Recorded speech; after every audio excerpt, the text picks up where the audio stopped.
Okay, we are recording. It is Wednesday, June 24th, and we will call the Economic Development Commission meeting to order.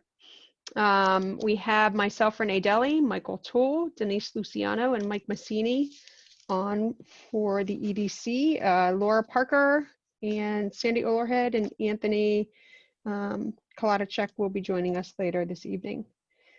So Renee, just for administrative purposes, do you want to take meeting minutes? Sure, if you'd like, Denise, that'd be great. Thank you. I don't really want to, but I will. Well, you notice I wasn't jumping up for that one, Denise. It's either you do it or Michael does it and we review them in August.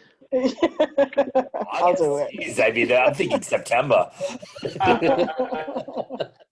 We still have a October one outstanding on the select board right now. Oh, Laura's fast. I lied. She's coming right now. She's always what is it? Under promising and over delivering. Right. So I have Most her women do. 6:38. It's because we're smart. Right? Expect nothing, you'll never be disappointed. This is true. Hi guys. Hey Laura. Hey, Laura.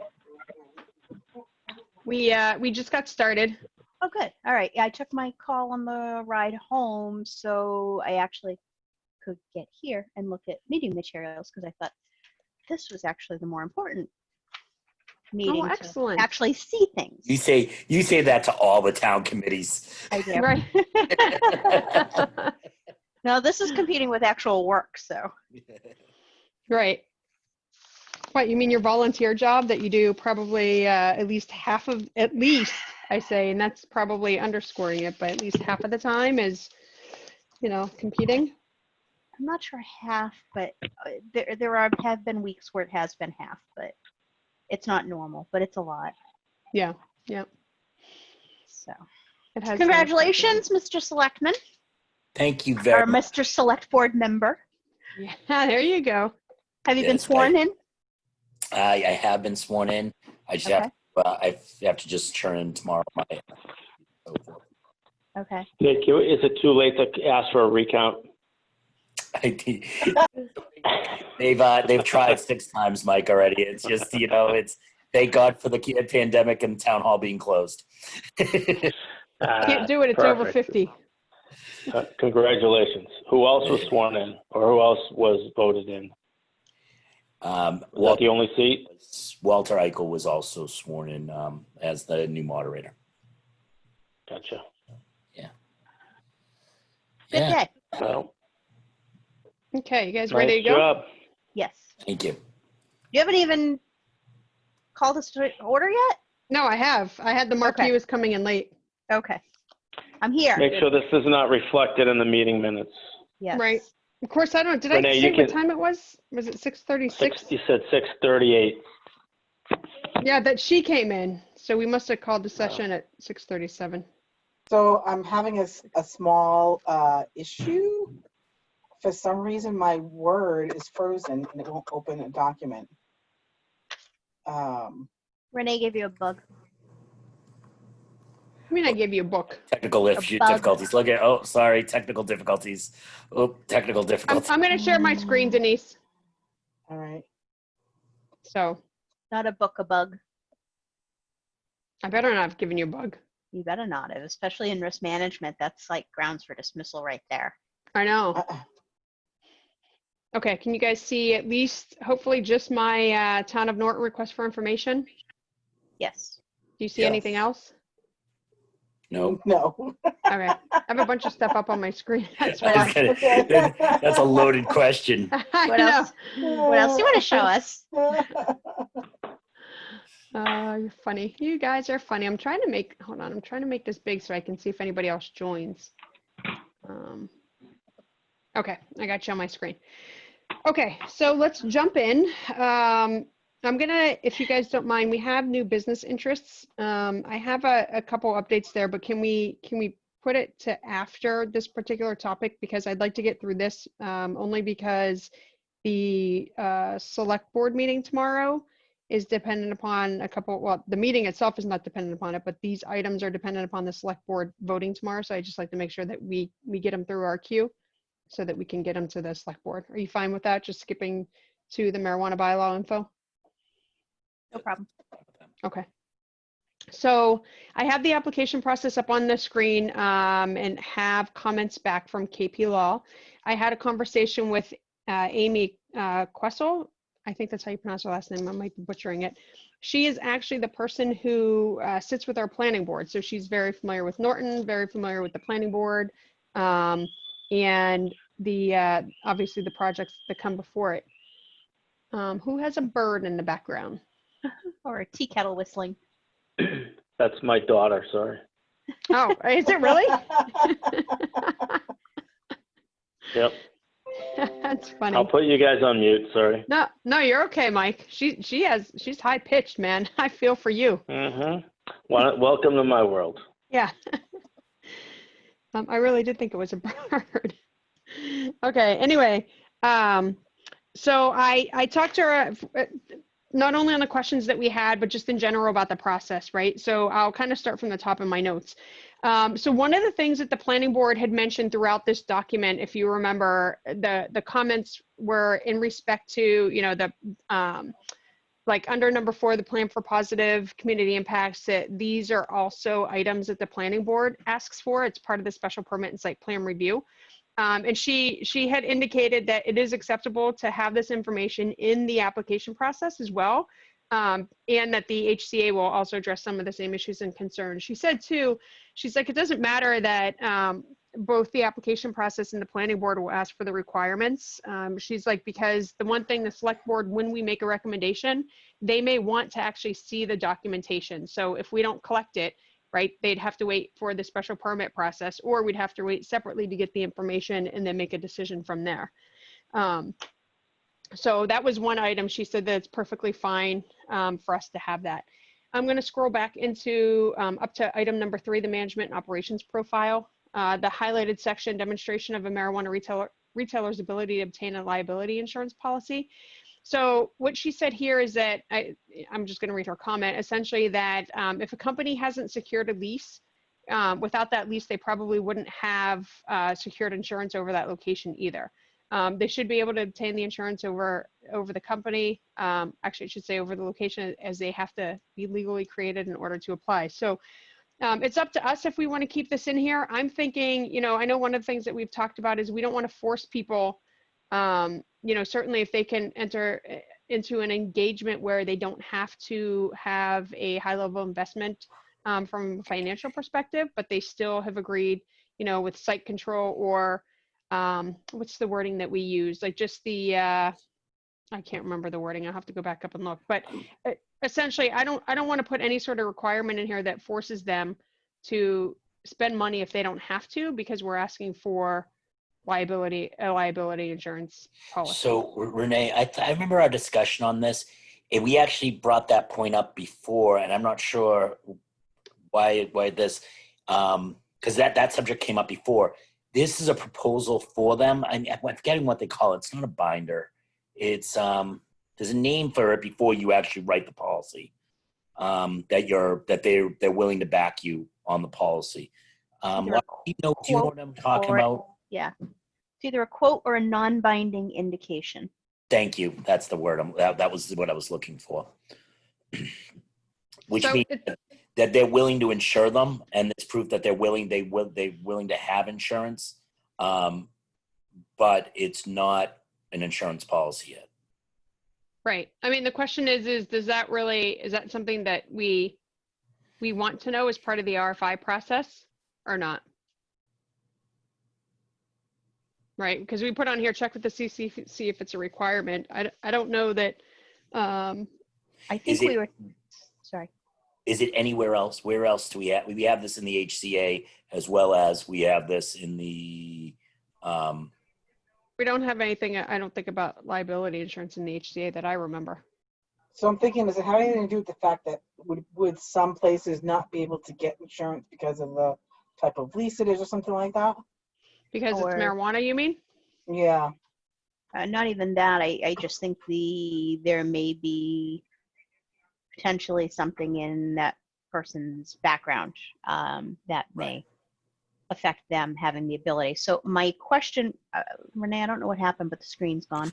Oh, sorry. It's because I pulled up the HCA just to see if it was in there, but there's no mention of insurance in there.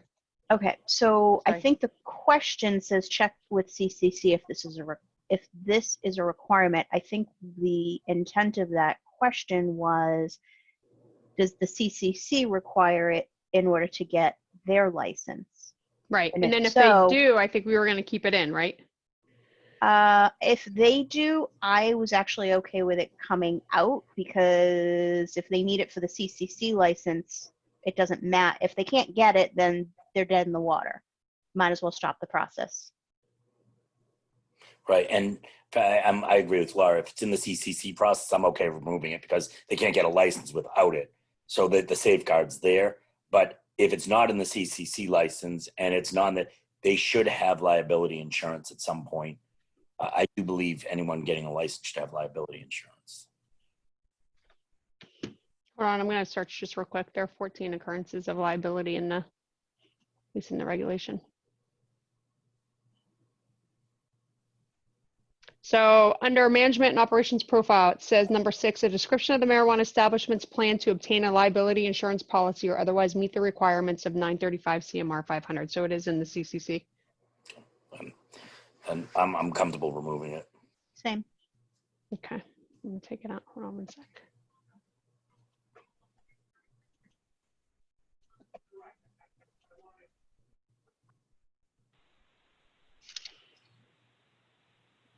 Sorry, I'm working with get over here.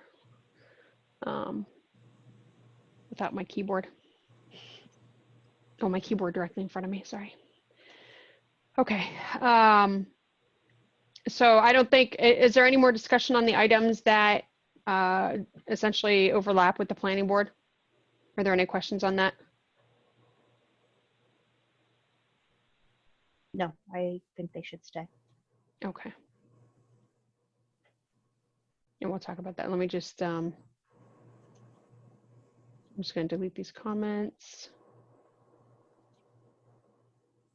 Okay. So the other thing that we talked about, remember we had the question in respect to the security plan, specifically whether or not or how we review the information, given it's confidential, within the OML guidelines. Amy did indicate that this does not meet the standard to go into executive session. So what she said is essentially a couple things. She's like, the biggest problem with the security plan, she's like, while it could be confidential in the packet that they provide to us, it's not confidential in a public records check. So if somebody had requested the information, everything has to be turned over.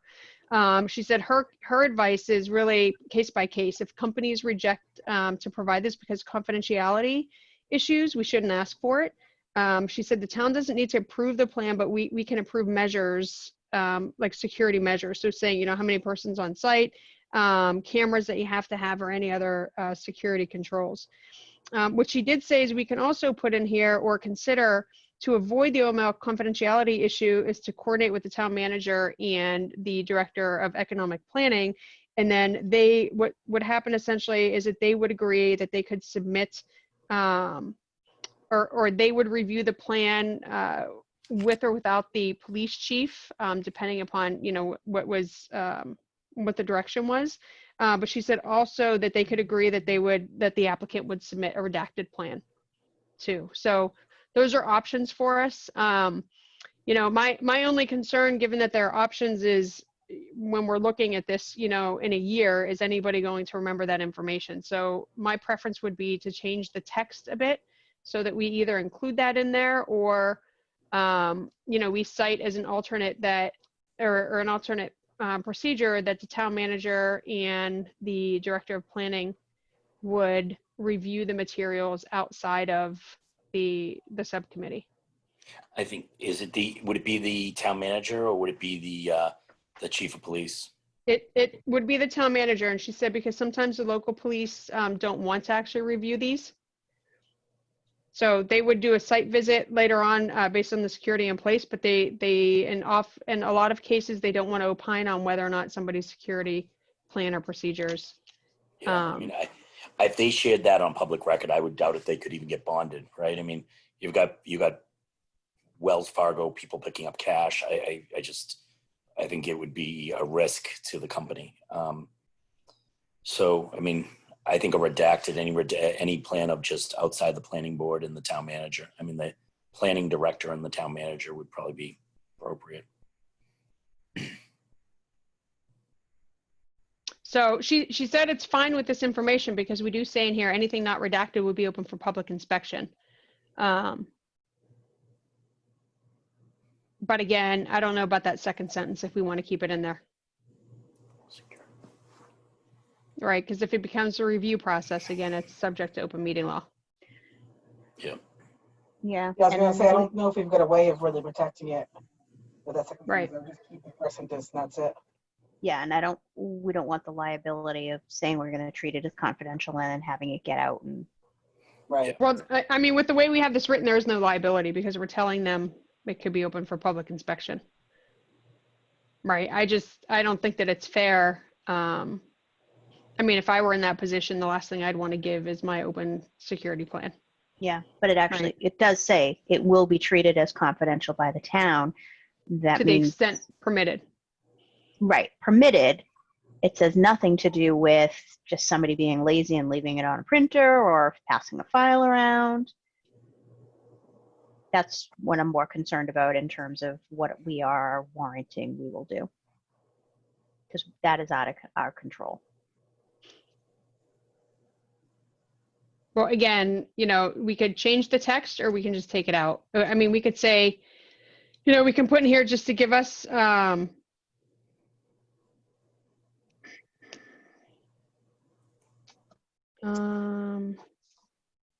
I would say just get rid of the second sentence. Just keep it simple, the first one. well, I think then we have to change up top because I think that we've asked for it up top. Right? We've asked for what? We've asked for the security plan. So they can redact the confidential stuff, though? Yeah, but we would just have to put that in here, right? Oh, gotcha. Oh, yeah, because it says envelopes marked confidential. You have to change that Right. wording, yeah.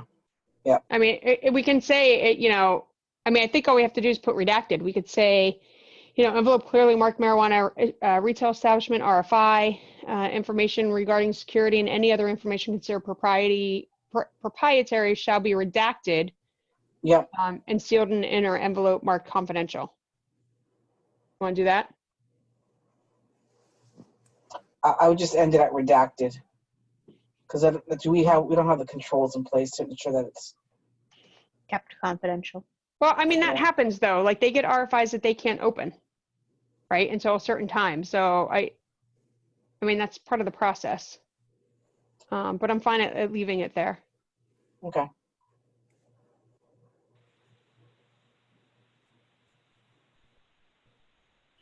Okay, so let me see if it's anywhere else.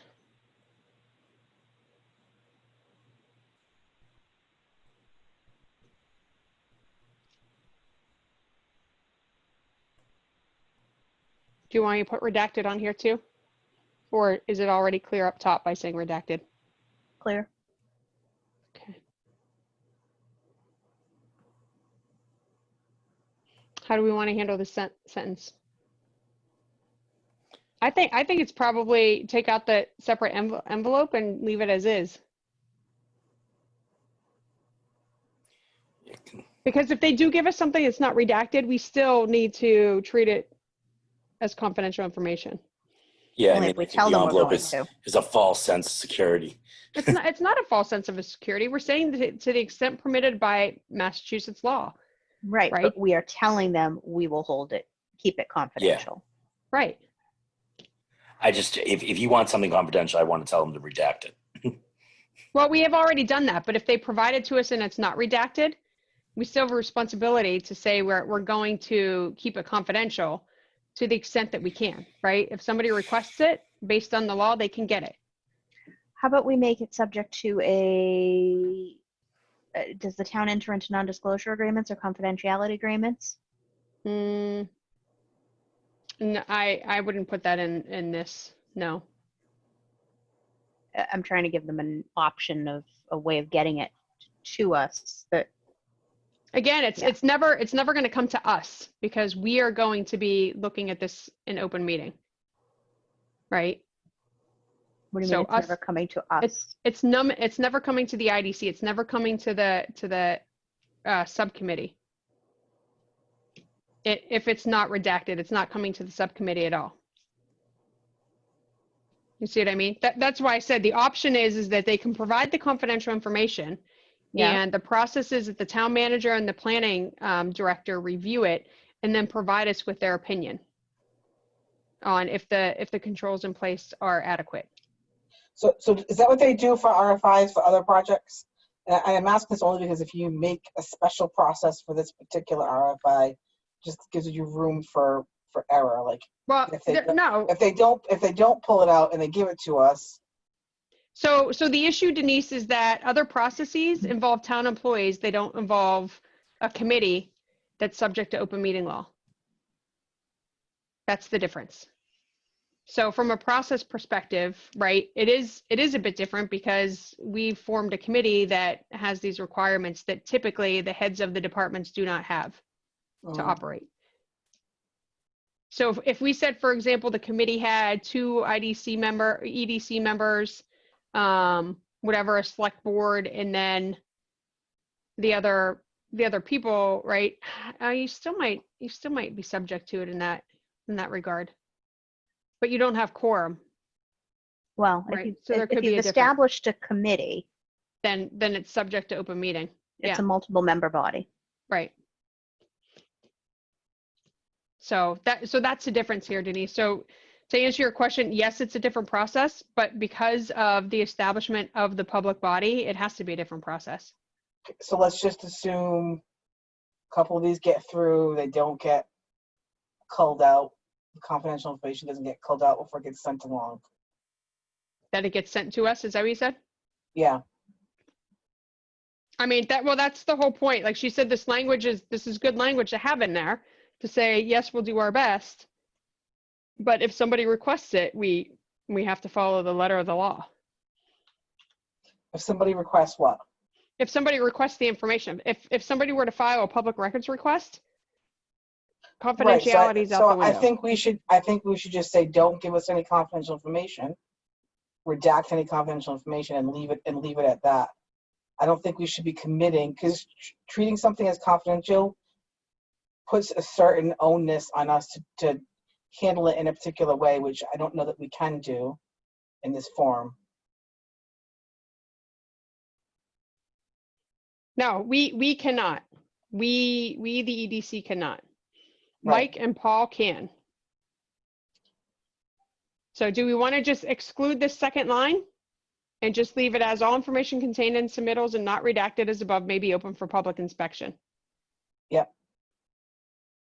I would just make it clear to the applicants that they should be submitting non-confidential information to us, redact anything they don't want open to public. Yeah, Leave it at that. and we did that Yeah. up top. Let me see if there's security anywhere else.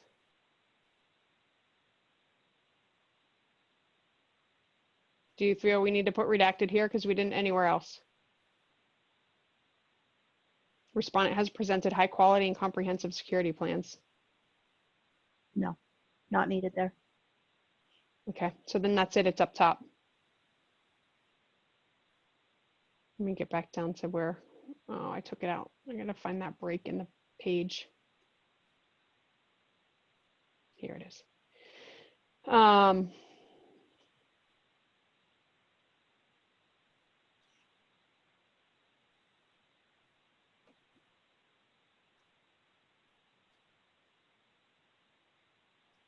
What is with this line?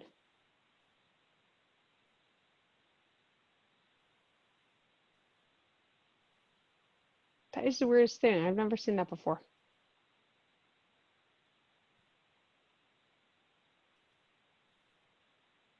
It's doing it everywhere I do it. Anyone see that? I see it. I don't. I mean, anyone know why it's happening? It's a It's page something break. else. I put I in a bet you page it's- break. Oh, there we go. Apparently it was just a bold underline. Weird. It was very weird. Okay, and then the final thing, let's see here.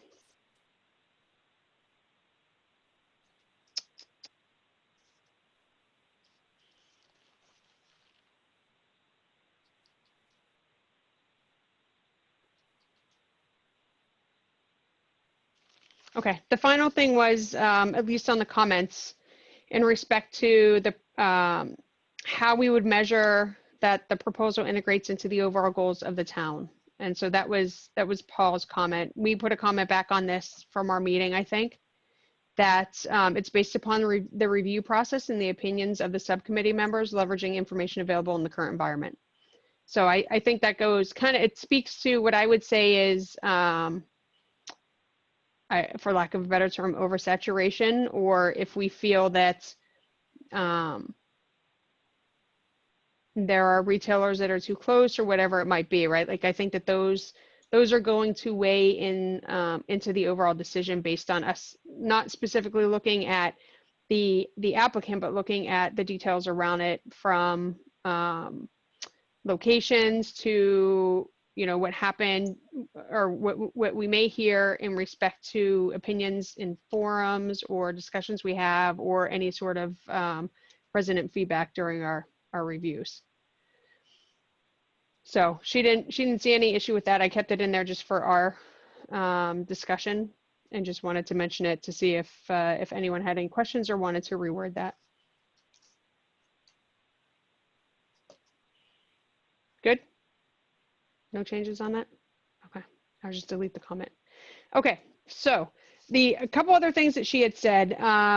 If you remember, I can't remember if this happened on a call for Denise, this may have been, or maybe Laura, you and I were talking about whether or not the number of licenses for retail included the MTCs, the MTC dispensaries, if that weighed into the 2 licenses. Yes. And she did clarify that the license is only based on the adult use retail. There's no limitation on the MTCs. Additionally, we had a question about, can we start this process while we have the bylaw pending? And she said she didn't think that there was a problem in doing that, not only to open up the RFI process, have the review process, make recommendations to the board and the select board, even entering into negotiations. She said all of those things can continue. What we need to do is, with the HCA, we have to make sure that we have a provision that the location will be allowed by special permit, which would be voided, which would void the HCA in the future if the bylaw didn't pass. So I think that that's a pretty easy thing. What she said cannot happen if the bylaw doesn't pass is that an applicant could not apply for a special permit. The bylaw has to be passed in order for them to apply for a special permit, because the use has to be allowed. So we essentially, even though with a delay with the town meeting, we can continue on with this. I think that we should continue on with this. And Renee, that was special permit by the planning board, correct? So if they're looking for facility or they're looking for some kind of modification, that's to that. But if there's a location that's everything marijuana is by special permit. okay, that's what okay. Yeah, you're right. Yeah. What was that, Michael? No, that answers my question. No, that wasn't the comment I wanted you to repeat. That's why I stopped. So can we talk about then what happens with, so we have a party on a parcel that is currently allowed and we are negotiating an HCA on that basis. Yep. What happens when the bylaw changes? Do they have to go into the RFI process again? So, or are they grandfathered? No, so I would say that the RFI process is kicked off now, and that's our process, right? If somebody comes, so we've received at this point, it's on the meeting agenda for tomorrow, we've received one HCA. It has not been negotiated. There's been no discussion. It simply has been sent to the select board. And it'll be on the agenda. Like I said, it'll be on the agenda tomorrow. And essentially my recommendation will be that it's kicked back and we execute the RFI process. Okay. right?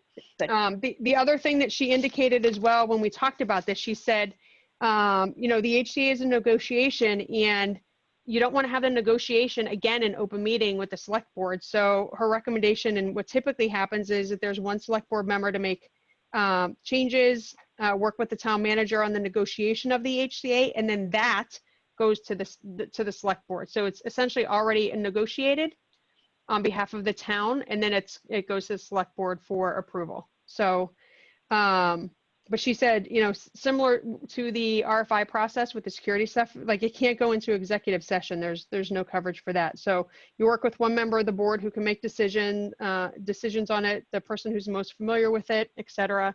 And then it just comes back to the board holistically as a negotiated HCA. Yeah, so I'm viewing this kind of like the contract that Mike would have negotiated with the LED with billboards. So he did all of the negotiation behind the Yep. scenes. It was done. It was presented to the select board kind of as a you know, just needing a final sign off, but close to final. Right, and that's the majority of them. She did indicate that somebody from the select board should be included in the negotiation process.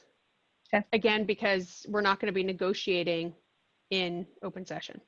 Right. Well, and you also don't want it to get kicked back again because select board members have questions. Right. Yep. No, I agree. So I'll have that discussion, you know, with them tomorrow as well. Okay. But I think, so the other thing that we talked, so we did talk about, you know, going through the application process, we have the HCA, and I said, what happens now if somebody who's zoned in an approved area, so if they're in an industrial area now, they effectively, if they got the license from the state, could go and apply for a special permit. I said, how do we handle that? Because we don't have a bylaw right now that says anything about marijuana establishments, right? Like we just said you need a special permit. And so it's one of two things, right? And Denise, you know, Denise was really good at reminding me of this one time, that it's not that we don't have, that there aren't any controls, it's just, it's only the state. The municipality has nothing if the bylaw is not approved, right? Like it just, we go by the state requirements, and the planning board follows those throughout their process, as well as what's in place for a special permit overall. And so what she said is there's two things we could do. You know, she's like, you can try to stall the application for a special permit if it's not approved under the special bylaw, right? Specifically, if it's not approved under special bylaw, she's like, or you can ask the applicant to adhere to the proposed changes. So it still puts what I think the planning board in, you know, a not perfect situation because you don't have an approved bylaw, but legally, I mean, it's what's approved at this point, right? So if somebody comes in an industrial area and the select board, it's going to be really hard for me to say select board, but the select board approves or engages in the agreement with the HCA, then bottom line is the planning board has to execute their duties, right? Because we've put nothing in place for that. So, you know, my thought on that is overall is between the time to have the application process open, the time for us to review it, my hope is that we will have had a town meeting and we will know one way or another if the bylaw is approved. I mean, the bottom line is if the bylaw fails, right, the planning board still has nothing to go by, and they're still going to have to execute on a special permit if it's in an allowed area. So that's what we have right now. So I think it's good news because we can continue with the process, even though, you know, we're not intending for this to be moved on Saturday or voted on Saturday, but it still allows us to move forward and continue our process in parallel, essentially.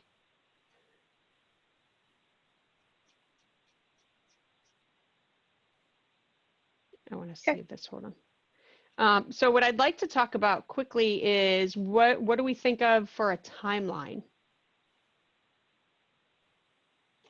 Right, like to open it or to keep it open for? Both. When would we want, if the select board, so the select board has this in their email, I sent it last week for them to review, and I told them I'd follow up specifically with the changes that we made to it. which I didn't actually track changes, but I can talk to it and provide them with documentation beforehand.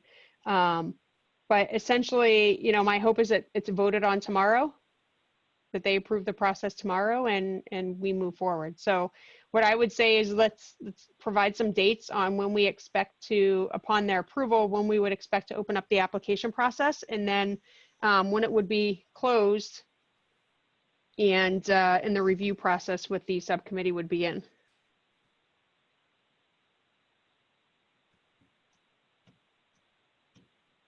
Okay. So we have, we'll have to insert the website, but Yeah, we need to get the process up. We need to get the RFI up on the town website. yeah, so once it's approved, we can get that up the next day. That's not a problem. Okay. And then we can put, I mean, we can always put on here, we can just put the standard website, right? Norton dot, whatever it is, nortonma.org. Yep. Or we can stick it on, you know, we can put on the planning board website and give a direct link. It doesn't really, I mean, we'll link it off of the EDC too, like we did with the HCA. So I'm less concerned about that and more concerned with what do we see for a deadline? Or even doing it. I mean, I think that, you know, we have to give some time for some sort of marketing or advertising on it. Like, I'd like to ask Mike what our options are, if the planning board or town clerk can put out notices, right, that we're opening the process and accepting applications.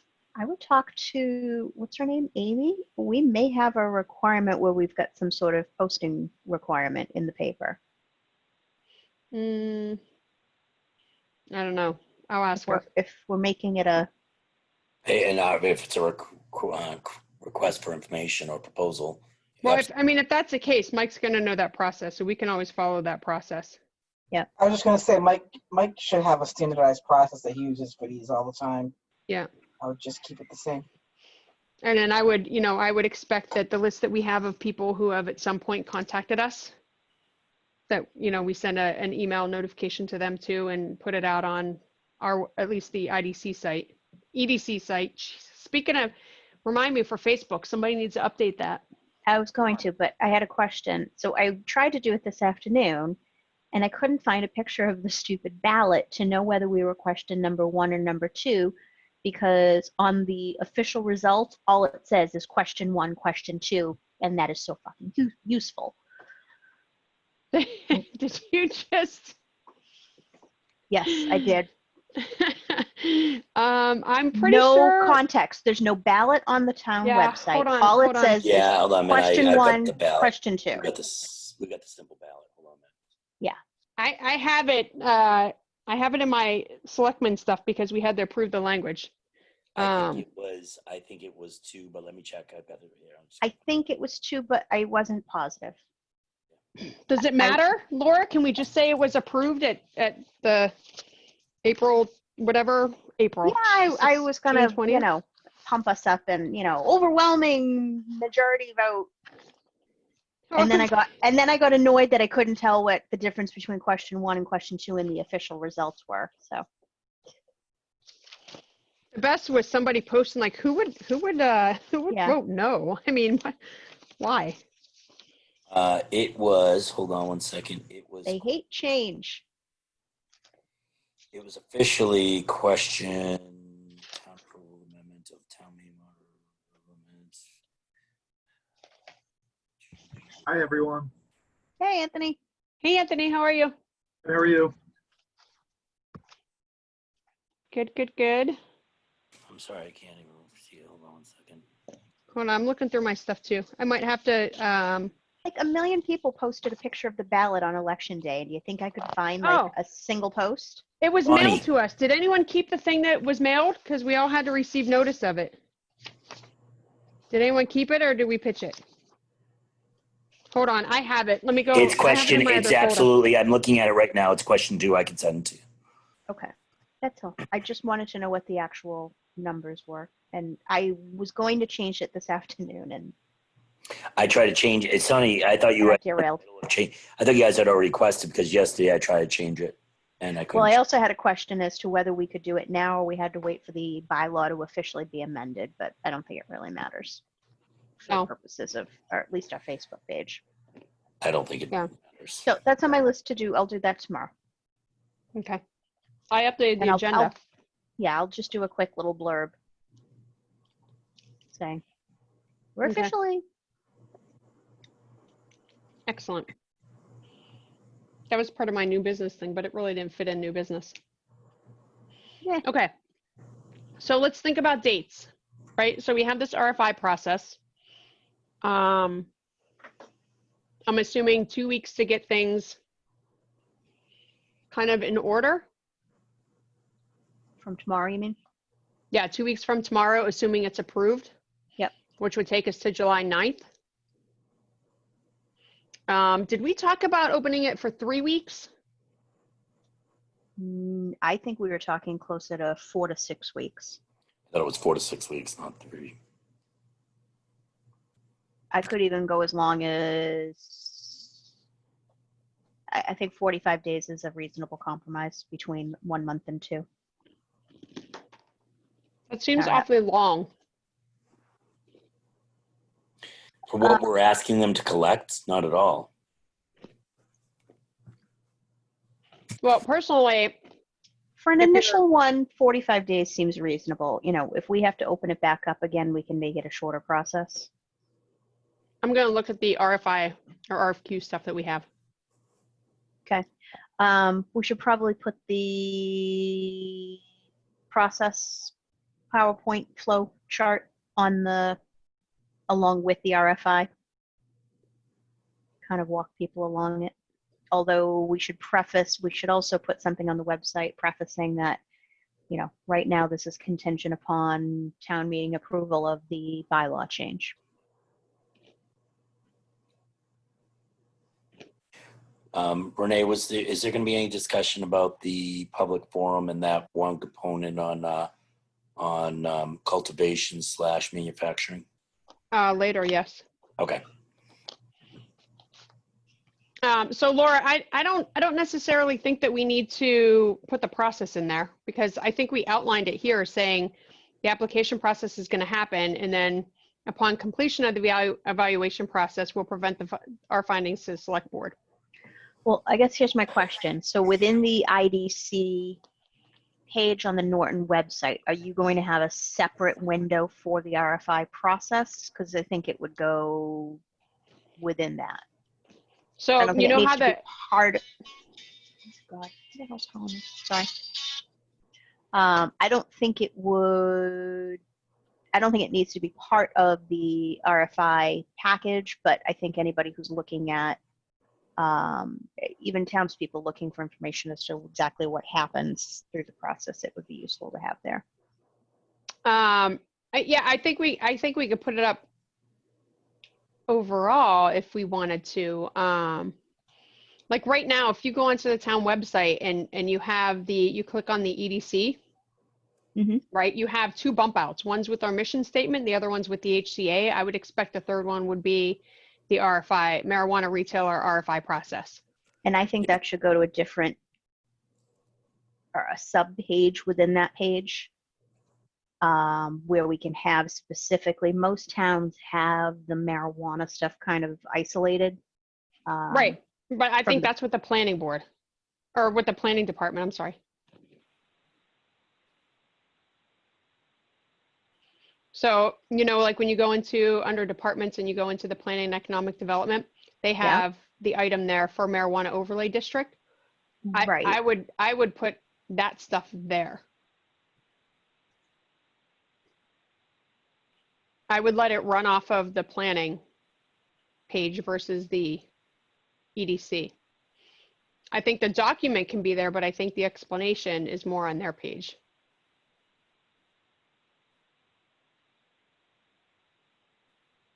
No? I don't know. One, because it's already there. It's already established. Yeah. So most towns have a separate, basically separate from any department or committee, a separate page solely for the marijuana process. It talks about the RFI. It talks about what state, who they are in negotiations with, who won the RFI, at what stage of the process they are in, those that are withdrawn or rejected. It kind of gives a running list of the process within each town. Do you have an example of that? Yeah.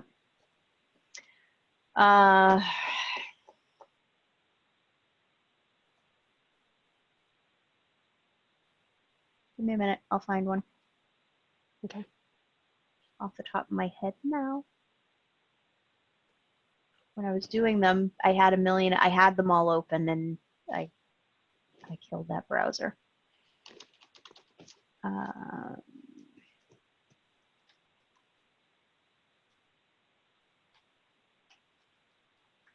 So carry on.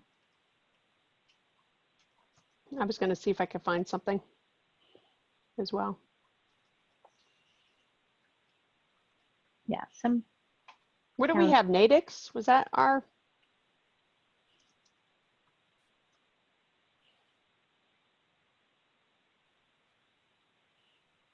So Nadex does have one. It includes an RFI. It includes some related information. What it doesn't have on here is with whom they have been in discussions. Do you want to share your screen? Yeah, 1 second. I'm gonna open that in a new tab. And I'm gonna pull it out.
What day did I do what day was the intro session?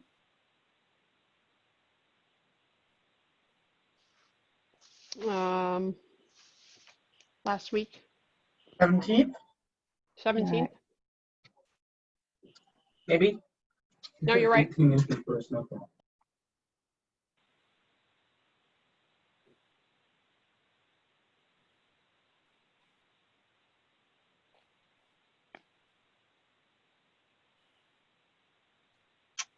I can't find one now. I'll have to get it to you. So yeah, we can look at, hang on, let me pop this into a new tab.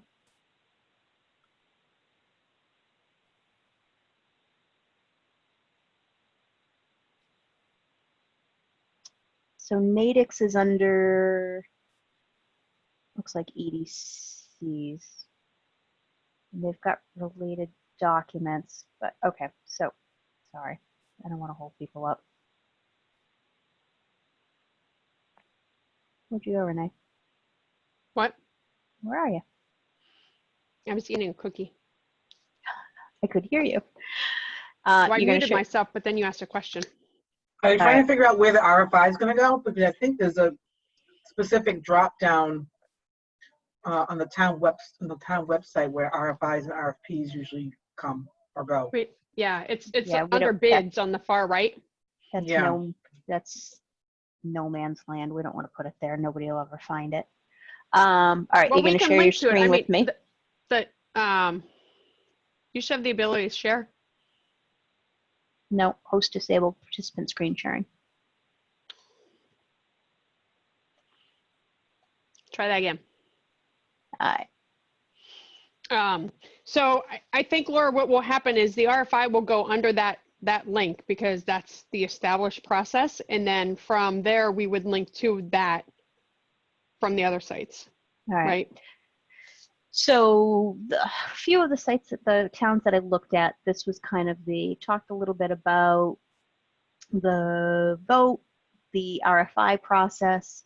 This one has quite a bit of related document information. And then some of the towns that I looked at actually had basically grids down here of we got 7 applications, and you could click on the applications and it said the town had, made it through a preliminary review and these 5 made it. From there, the Board of Selectmen recommended these 2, and then the 2 that were still in the running, it was showing the process of where they were, and the latest kind of update. So this isn't an example of that, but this is what it looked similar to this, but it was its own standalone page, and it looks like this one is under the Town of Nadex EDC page. Well, is it their EDC page, like their committee, or is it like Paul's planning and economic development? Wait, go back up for a second. Yeah, so it's under the department. Yep. So again, where essentially all our marijuana stuff is sitting right now. Yes, but community and economic development. Okay. I don't know whether this is a voluntary administers and enforces land. Okay, so this is like the planning board or the planning department, planning and economic development. Right. Okay.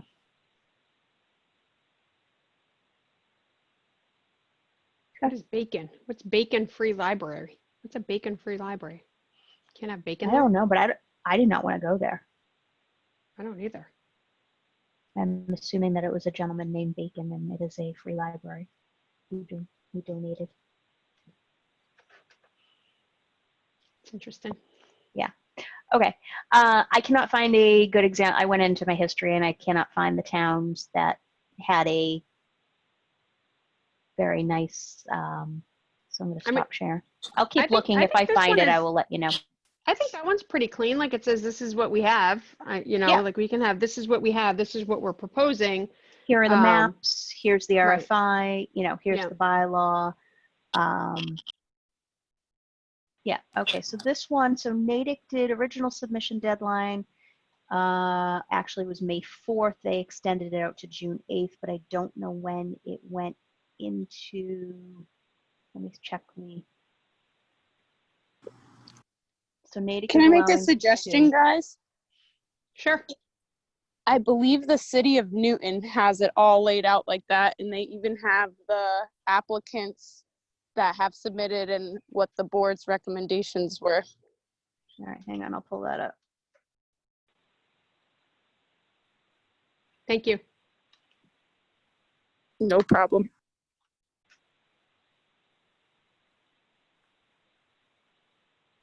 High interest projects. Yeah, okay. So hang on, let's share. I think by now I'd be able to spell cannabis. No, it's a hard one. Okay, so this is Town of Newton, the official website. they've got it listed. We'll have to go back and see where it threads through. It's development review. It's under high interest projects. So they've got, looks like they're a city and they've got a mayor.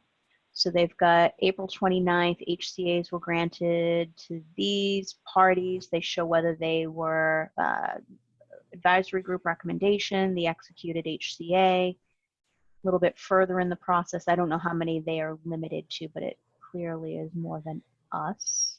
Well, And remember, it's- the and just so HCAs you have know, to be it's under entered the in. development review. It's under the development review page. So it goes homepage to something to development review to under development reviews, high interest projects. So Okay, so then they've got HCAs granted, HCAs not granted with updates, and then active HCA applicants. The page that I was looking at actually had it in a grid form. I was going to say, yeah, something it more, kind of- more column. A little bit, yeah, where it showed the kind of the status and the process of each, but this is sort of what I was getting at. I like how this page is laid out. Yeah, where there was a lot of information people could actually go and look at. So you could open the actual HCA and view it. Damn Yeah. new. Yeah, how come we don't have a website like theirs? There are two versions, one like theirs and one like ours. So Anthony, let me give you the reason. Hold on a minute. Yeah, I don't know who runs Nice, this. Michael. Doesn't look like Hopefully that gives you all the information you need, Anthony. this Thank company. you. I don't see this platform being used very often. Given that it's Newton, I'm going to say they probably have a little bit of a higher budget available to them. But I mean, you think Well, that's going off topic. Let's just like. Sorry. I mean, I'm thinking that it's like for our purposes, it sits under the Planning and Economic Department. I think the RFI is going to go under the bids and RFQs, right? Like again, I mean, Mike's going to have an established process, and I think we just piggyback on that process. What we just need to decide is how long do we keep it open? Do we want to keep it open for 45 days? Do we want to keep it open for 2 months? The only one that he has out there, and there is a site. Denise, are you familiar with the? Well, I have to get out of full screen. There is a site that shows the old RFPs. The current one that's out there right now, the legal notice was, I want to say on the 19th of December. Hold on, let's see what it says. We must have based ours on Nadex because our RFI looks exactly like their RFI. Well, that's the template that she gave us was Nadex. Was it Nadex? Yeah. So I'm looking to see, there's no date on it, so I don't know when they start. I can't tell when they started the process. Okay, so the RFQ that we have on our website, it's timestamped December 19th, and they're accepting proposals through January 30th. So it's 40 days with a couple holidays in there, 41 days, 42 days. So I think if we go 45, it's fine. They ended on a Thursday, the 30th at 11 a.m. I'm not sure why. It's a legal thing. Lawyers like. So here's my problem though, where we haven't passed the bylaw yet. Does that mean that the RFIs will be limited only to those that are industrial? No. That's all we have approved right now? Nope. No, she said we can go through the RFI process. It's the HCA that has to have the provision. About the location? Yep. The about HCA, before the before ability we to. enter into agreement, right? The HCA has to, needs to have a provision that the location will be allowed by special permit, which would void the HCA in the future if the bylaw was not passed. So it allows them to do everything, Denise. They can apply to the state and get their license. They just, until that bylaw is passed, they can't apply for a special permit. So they can sign an HCA. No, they can sign an HCA. We put the provision in the HCA that the HCA is void if the bylaw doesn't pass. The HCA is contingent upon the bylaw passing and being able to get a special permit. Gotcha. And that's the pre-work anyways, right? I mean, it's this process, the pre-approval process, the HCA, coming to agreement with the HCA, the special permits, the third in the process, right? Yeah, Right. it Yep. should save us a couple of months. Okay, so our expectation is that we have it open for about 45 days?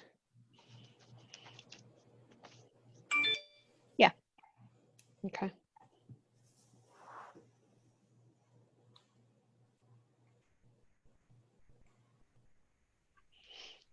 Okay.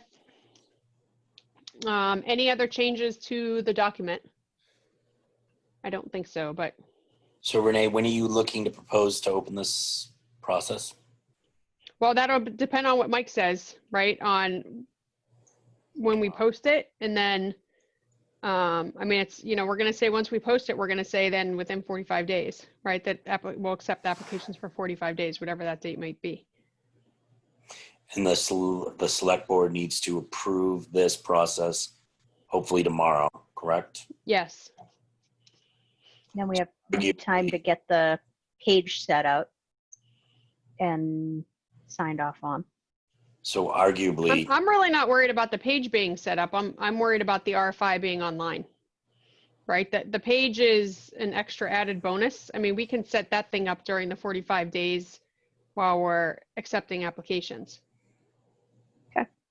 I mean, You know, if we're gonna put a public notice that we've opened the process, I'd like it to look somewhat professional. well, again, it's gonna, I mean, Laura, it's gonna follow the standard process that it is now, right? I understand that. I just don't want just a, you know, oh, here's a document. Can we set up something that looks like we're actually a real town? Oh, come on, that's too much. I know. You're going way, way overboard. just so you know, like it or not, we are a real town. Yeah. With the real charter commission. Absolutely. So arguably, you're looking at within the next 2 weeks, this process could open. That's what I would hope, yeah.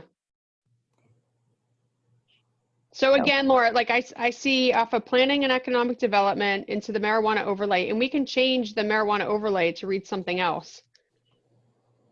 And then we can push the other stuff down if we wanted to and actually put information on there about the process. I mean, I don't know what you're talking about right now. I don't think we're seeing what you're seeing. You're not seeing what I'm seeing because, hi, Sandy. Hi. When did you join us? Just now. Oh, wow. Excellent. But I was muted. I was no video because I was eating dinner. So Oh, okay. I joined at 7:28 for the minutes. If whoever 7:28. Yes. Sandy Thank got a haircut. I was just about to say that. How did she get out and get a haircut? School's out. Nice. She's free. Very nice. Yeah. I have my appointment's on Monday night. I can't wait. Okay, let me share my screen real quick.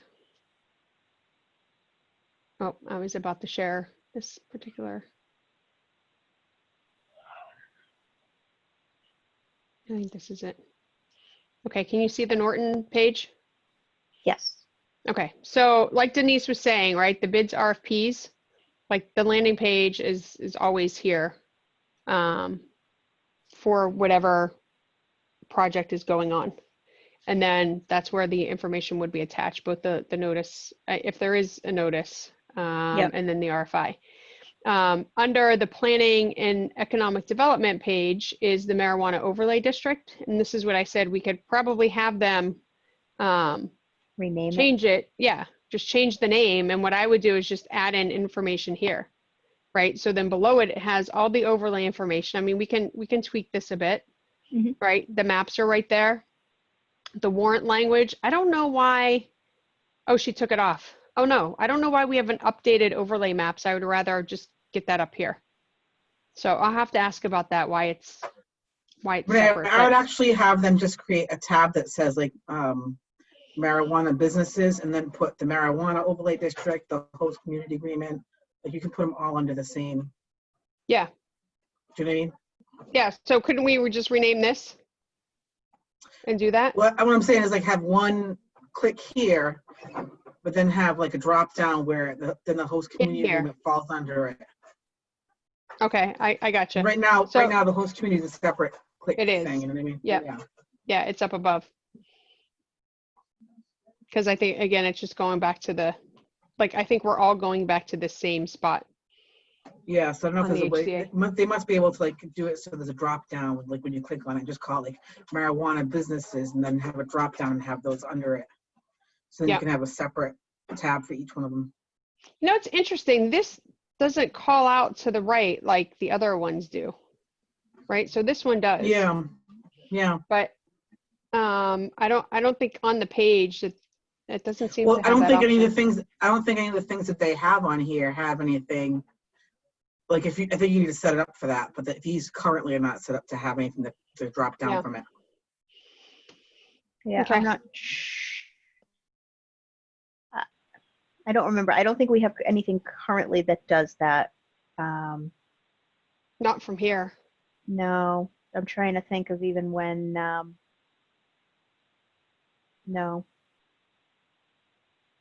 No, but it would be nice to have all of the marijuana stuff consolidated onto a single page. Yeah, I think we could do that. I mean, because this doesn't have to be here, right? We can just literally have a link that says host community agreement, and you click that link and it takes you to the same place this does. Yes. I think it's just nice if somebody's looking for it, or probably on a text find, right? If you're just searching the site, it's going to pop because of that. I mean, it's just like what under ours. Now we're all the way down. Actually, we're not all the way down to the bottom, but There are other ones that do have, yeah. There are other ones that do have the little side drop downs that, like, I want to say, like, here, yeah, like town manager or maybe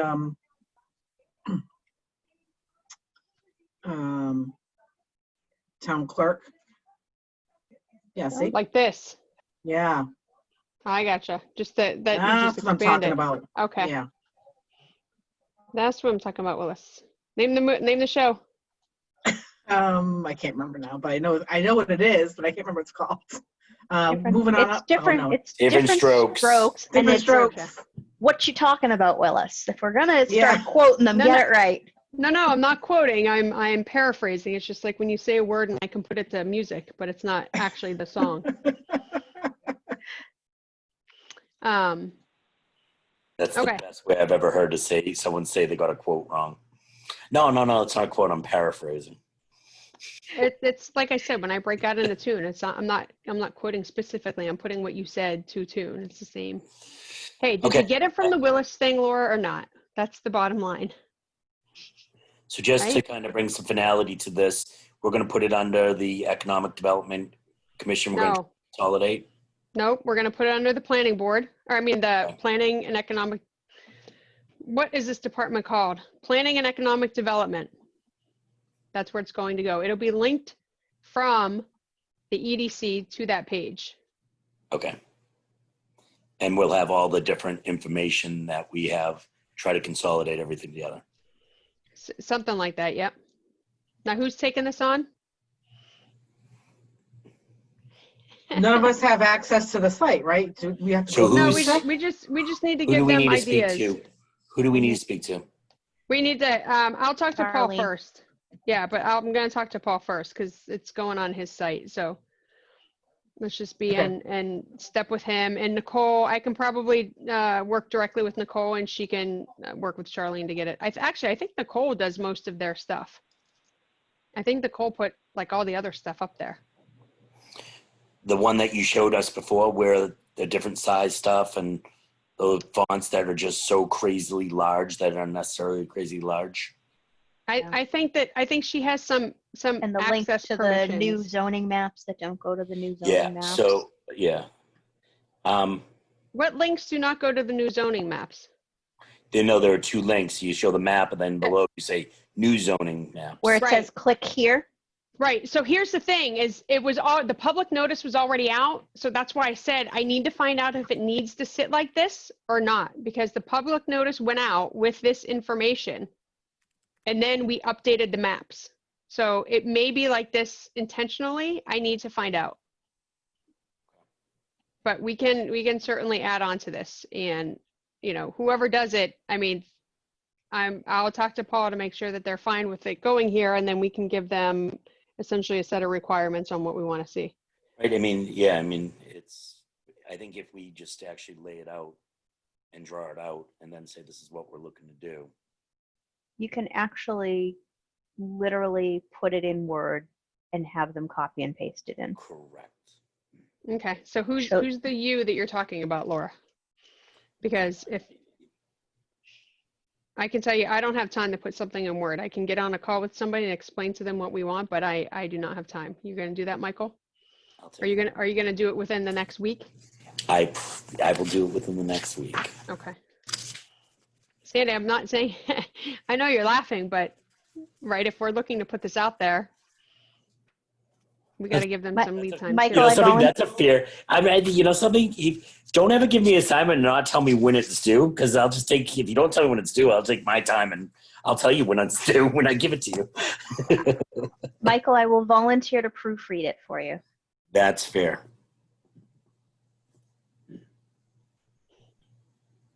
I do just probably will need, I probably will call Laura, Laura and Renee, I'll probably call you just to make sure I'm not missing content.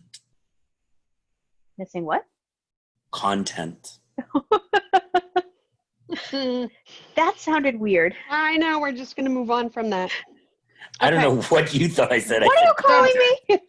So all I know is we're gonna present this to be open for 45 days, and we will leverage. We'll have a discussion tomorrow with Mike about leveraging the existing process in place, and then I'll have a discussion with Paul while Michael's putting that stuff together about using the Planning and Economic Department's site, and then everything from the EDC we can just link back to that. Okay, quick are we good with that setup? I have a question. Shoot. Laura, you might have the answer to it. Is there a already pre-made list of all the links to those zoning maps specifically? Like, is there like a list already made? Yeah, they should be on the current planning board page. Okay. Yeah, there should be a link to the actual overlay maps, the parcel list. And the if bylaw. and if you Cool. need them, we have them in. Check your email. Renee would have Mhm. sent out the final versions. Okay. Thank you. And we do like the Newton format. I like a table format better if we're going to be tracking applicants and providing Wouldn't that be- statuses. wouldn't I that didn't be- like how they jumped from like April 2019 approved like 4 sections later, April 2019 not. Okay. It wasn't not approved, but whatever it was. I'm gonna find the page that I'm referring to, and I'll send it to you, Michael. Okay.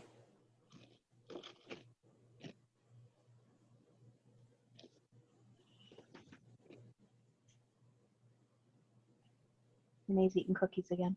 I am. I'm sorry. I was just about to mute myself. I'm like, this one's a crunchy one.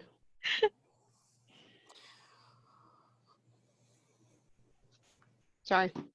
Okay. Anything more in the application process?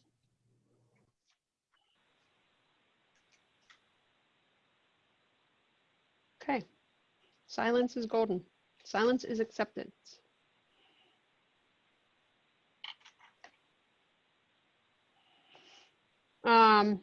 So next on the agenda is an update or discussion on the info session that we had. Thoughts, feedback? We'll talk a little bit about I think I sent you guys in the email. Hold on, I have to find the email.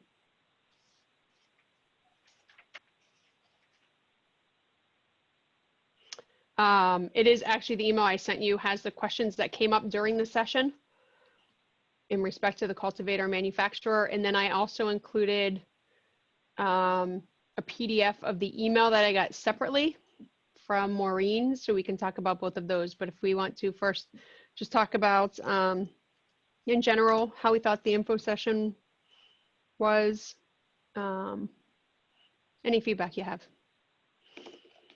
I'll open it up. Don't everybody at once express your comments, okay? I think it went well. I think we addressed all the questions that came up. I guess I got nothing new to add. I thought it was very productive. I thought on the cultivation side, I thought information on the additional HEPA filters for the exhaust. I don't know how feasible that is, but I mean, it seemed on just a top level, it seemed like a good kind of compromise to kind of add in there, but I don't know how feasible it is.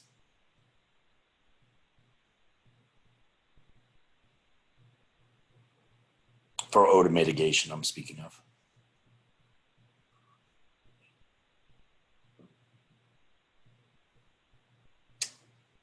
Did I horrify everyone that much that nobody has to say anything about what I'm responding to? Am I not even, was I on the right meeting? The part that I struggle with is what part belongs and the section that we do, and what part belongs to the planning board to set up their controls and their I think we Good set point. the outline, but I feel like a lot of that can be addressed in the special permit, and once you know what the applicant is already doing, what system they're using. I mean, I think the person who spoke about the one up in Maine, he said something about it being, it doesn't vent outside at all, right? He said there's a couple of different types of filtration systems they could have, and that he had one kind. So I think until you even know what they're working with, I don't know how you put controls in.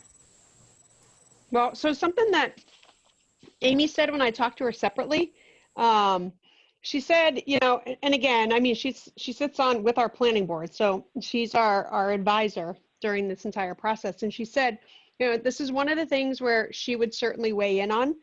But she said for cultivation facilities, it's proposed that they use closed circuit designs. It's a closed system, a closed HVAC system. Like Edward was saying, that it doesn't vent outside. Everything's contained. She said, we talked briefly about Bellingham because that came up as one of the responses, and she said Bellingham fixed their issues by the requirements as part of the special permit process. So, I mean, I don't have a lot of what I would call like additional concerns, in excess of what we had already talked about. I think there is going to be a mix, like we can certainly put in, so if we go to her document or her email, right? So the question was, would it be appropriate to include in the HCA that a cultivator or manufacturer, as part of normal maintenance, must replace filters at 6-month intervals, whereas the guidance from the product manufacturer is to replace filters annually?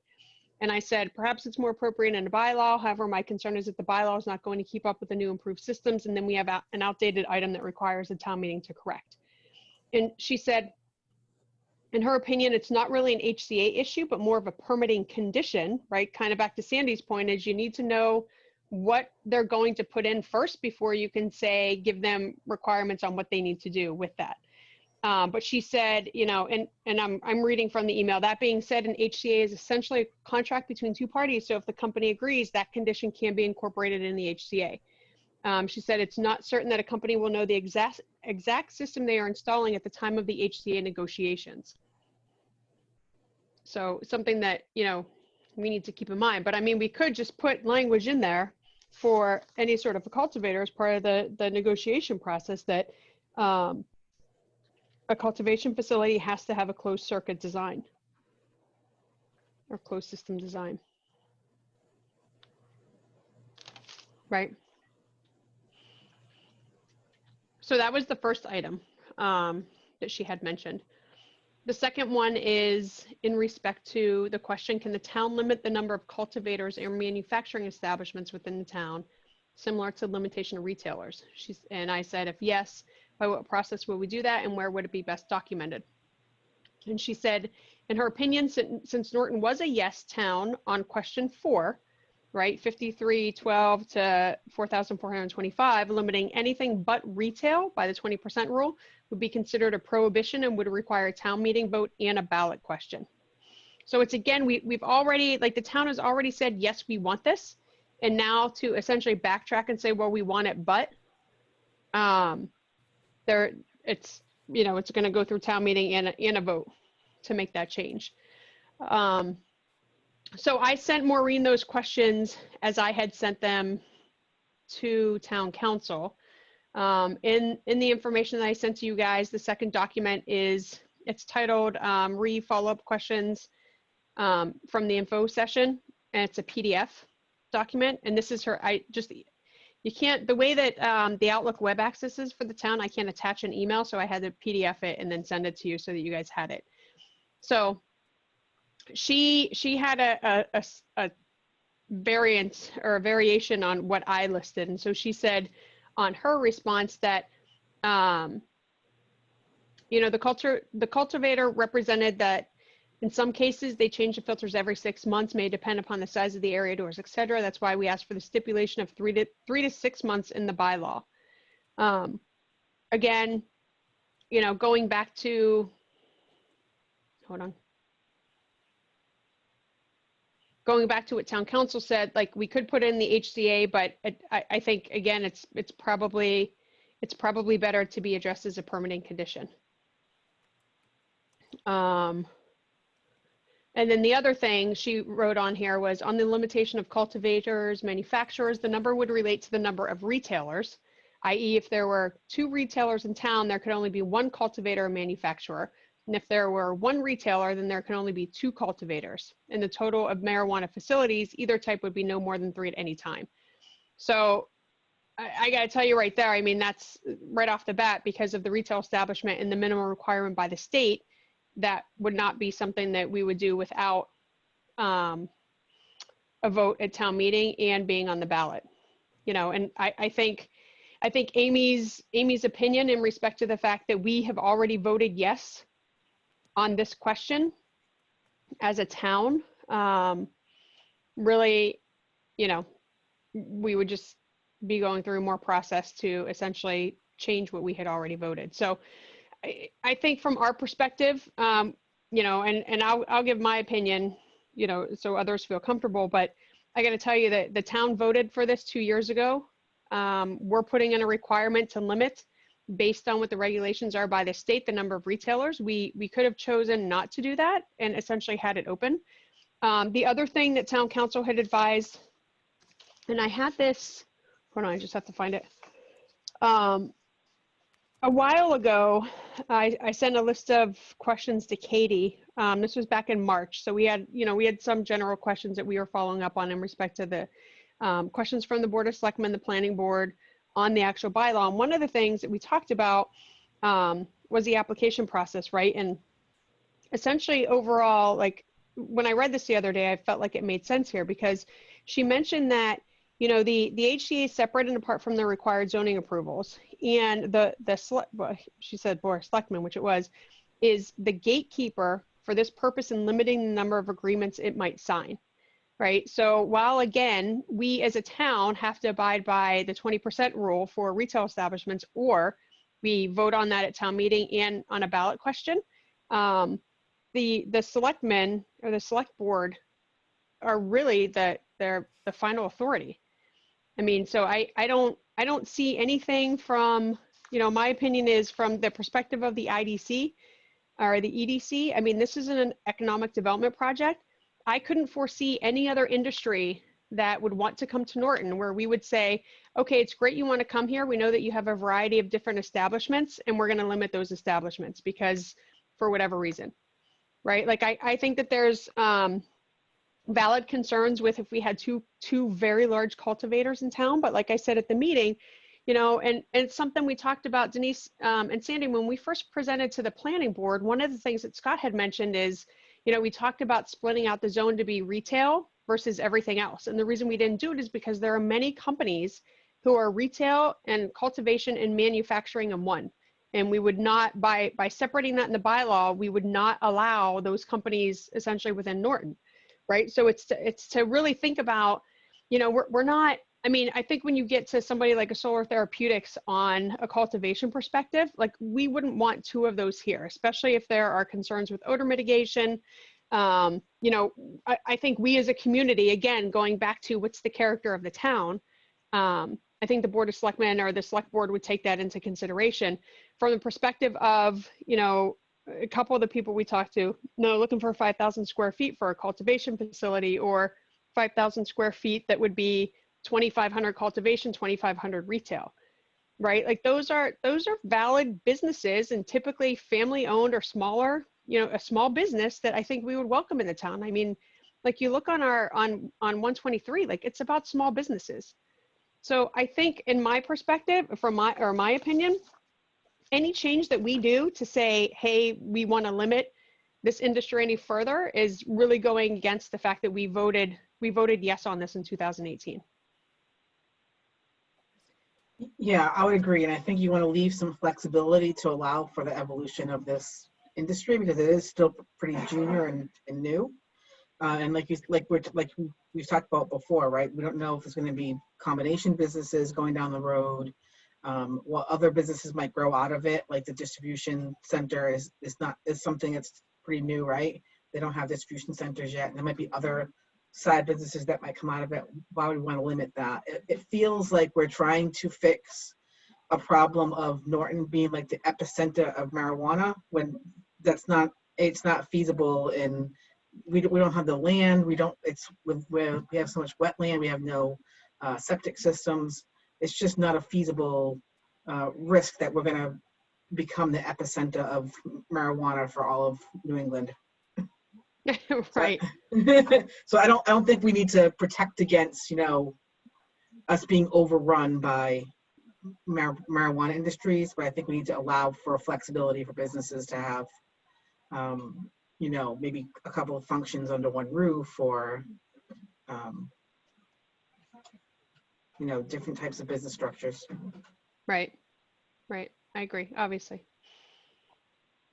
Anyone else want to provide an opinion?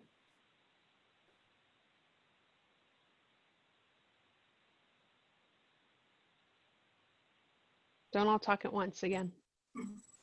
I think you're, we're saying the same thing. I agree that I don't think I think that there's plenty of opportunity to put those conditions in its special permit when it's more applicable to, to that business. And I don't think that, I don't know how you pick a number for what to limit things to, what to limit the cultivation to. I feel like that's just it's an arbitrary thing we'd be doing. So without knowing what the size is, what we're talking about in terms of the big picture. So I would hesitate to pick a number and just arbitrarily say that's our limit, that's our cap. Right. I'm pretty confident we have more home cultivators than we'll ever have licensed cultivators in town.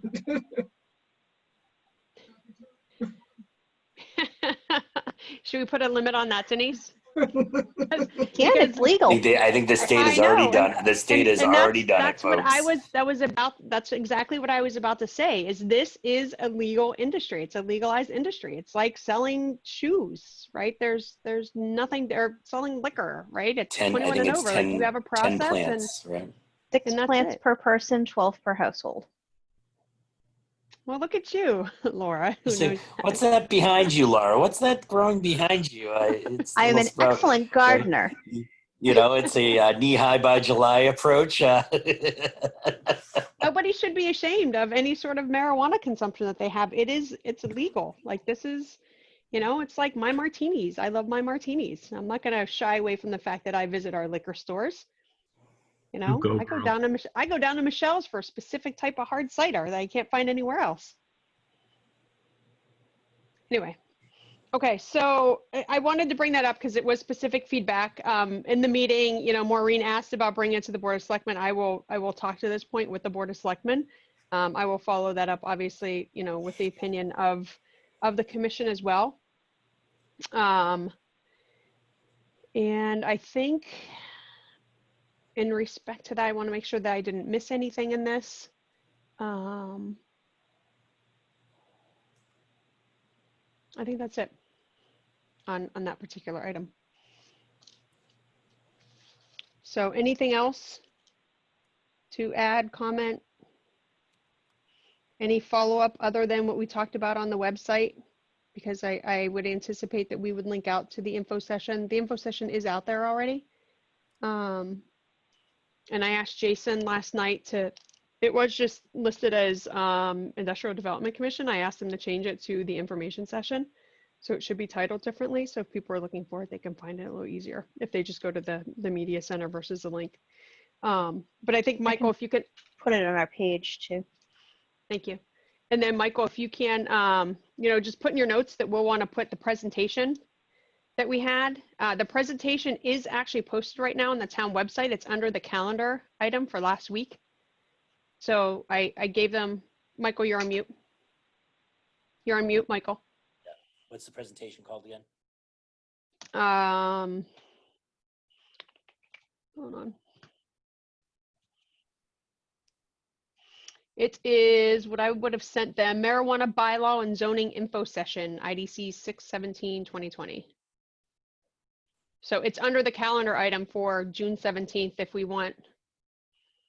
need to pull it out, or I can send it separately again. And then, so I would say the presentation and then the link to the info session.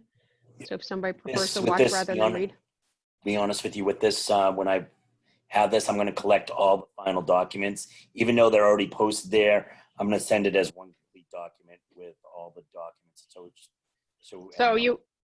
that's fine. You won't be able to do the overlays. They're too big. They won't go through the email system. Renee, did you send out the final version of the presentation?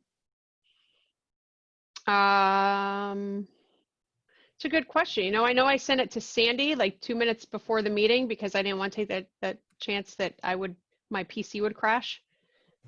I don't know that I did. It's an excellent You have, and I question. just never saw it. I finished it at like 5:32. Yeah.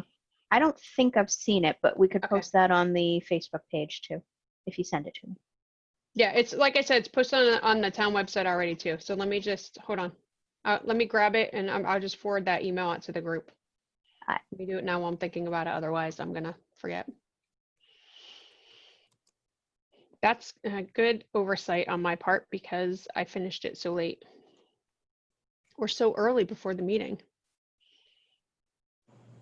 Or if you want to look at it. HCA actually considered the permit, or is it the? The HCA is the HCA. It's separate from the permitting process. Right. That's what I thought, but I just wanted to make sure.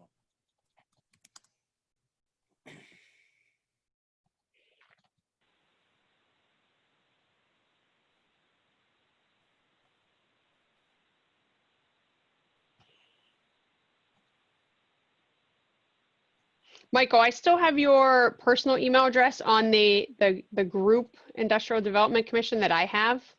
Do you want that removed completely just so you have the town only? Yes, please. Okay. It's not going to happen right now because I'm sending it to the group, but I'll go back and modify it.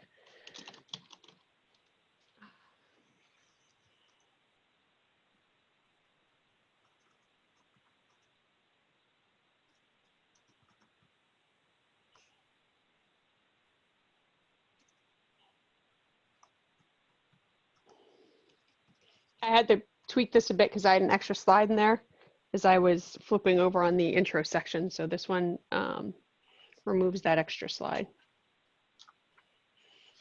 Okay, you guys should have that in your inbox coming shortly. Okay. The next item I had on the agenda was to talk about the town meeting communication and future expectations. So I think we have talked about as a group, and we did go through these on June 8th, during our meeting on June 8th. So a couple things, because I don't know who's been updated. So previously we had guidance from town council that for the zoning article specifically, that the moderator would at town meeting refer them back to committee. And that was for a couple reasons. One being because we didn't want such a controversial issue to draw people out during the meeting in June because of the pandemic. So since there are special requirements with the articles, with zoning articles, that was her recommendation to refer back to committee. What that allows is it kind of safeguards and it's going to be for the village core as well as the marijuana overlay bylaw. those two zoning articles, it safeguards them so that we don't have to go through the public hearing process and the notification process. So the notification process to abutters was several $1,000s, just alone the marijuana for the overlay, because it was everybody who was essentially touched by the overlay. It was over 1,500 notifications. So by referring it back to committee, it allows it to essentially just kind of, be put on hold, goes back to the committee. And then we would have it on a future town meeting. So we've discussed here, and we actually voted on it, that we prefer that that the board calls for a special town meeting at some point before the fall town meeting. So I just want to confirm that that's still the thoughts and desire of the commission to do that. When is the fall town meeting again? October? It's scheduled for October. I don't have a date, but it's typically October, like mid-October. So, and of course, there's not in my professional life, there's not a meeting that I'm in where somebody doesn't talk about the WHO has already said that we're in the second wave of the pandemic. Like we as I was going to say as planet Earth, globally, we're in the second wave of the pandemic, but certainly there's more likelihood with the restrictions lifting on social distancing, and then gatherings that are getting greater, and then obviously traveling of people from state to state, that the risk right now, the likelihood from what people are thinking is that we'll have a second wave for, like, say our area, September, October. So I know we had some concerns early on whether or not we would actually have a meeting in October. I have no problems having that discussion with the selectmen if that is still our desire, that we try to get these zoning articles before the town in an environment, most likely outdoor again, but that provides just the focus on the zoning articles as opposed to the financial aspect of what this meeting, the upcoming meeting, is about. And what would be the lead Is time? this going to be a lot of, I'm sorry. No, I was gonna say, just what's the number of weeks that we need from the time a decision is made to request a special permit to the point when the meeting would happen? Is it 6 weeks? So, Lauren indicated that there was some legislation that was going to extend that time. So I can't answer that, Denise. All I know, she said by referring it back, right, it allows us more flexibility in with those zoning articles. The reason I'm asking is that there's kind of a sweet spot with timing when it makes sense to have a special permit versus if it gets too close to the October meeting. Is it worth the extra money when you can just wait a couple weeks? You mean a special town meeting? Yeah. That's right. She was talking about with I keep the saying permit. special permit. Yeah. You said special permit, and that's why I'm like, wait a second here. I was very confused.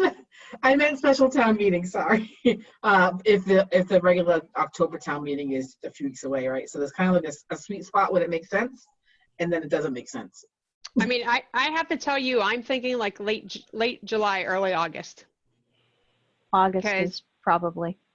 Because I would want to get, again, like you're going into, like September's going into the school year. Certainly if schools are reopened then, right, there's more exposure risk at that point. Everybody's frozen on my screen. Yeah, and we've got to work. And we got to work around the schools. Yeah, and that's why I was asking about the number of weeks needed, because late July is probably out of the question now if you need 6 weeks, right? You from a special town meeting? Yeah. So special town meeting has different requirements.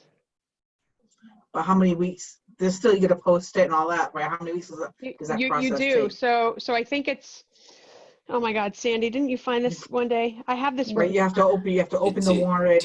Denise, I don't think anyone's going to have a stomach for anything outside the norm of October. That's my personal opinion. I mean, and then the next additional meeting, you mean? Yeah. I disagree drastically regarding COVID. I don't think anyone's going to stomach another session. Yeah, but if we don't do it we're running the risk of putting it in October and then having October delayed, or the same situation where they want to limit the articles to those. Yeah. To run the town. I'll You do know. whatever the group supports. And I mean, I want to see this pass and get it done, but I'm trying to be realistic here too, I guess. And I just don't, from the tones that we've heard about this town meeting, I don't see them changing between now and October. So remember too, Michael, this town meeting, people had, I mean, Bill did like an unofficial, poll on it, but this town meeting, people had said, I don't want to come out in June. Like, I don't feel comfortable coming out in June. June is still in the second phase of the towns, the state's reopening process. I pushed for a meeting at the end of July because you're in phase 3. You have more understanding of really what do the numbers look like once you start, pulling back on these restrictions.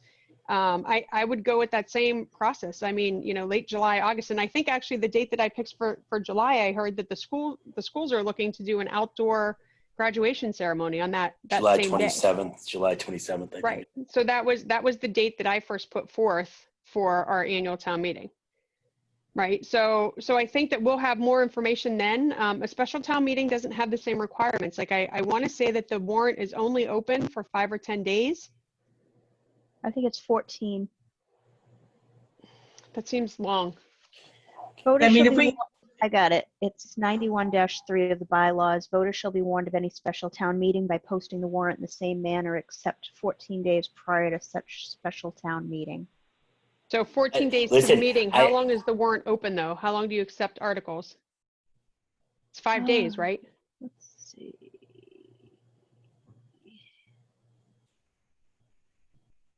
Annual town, where's the fall town meeting?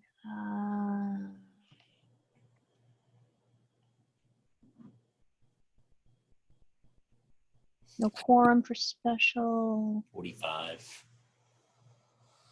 So let's just look.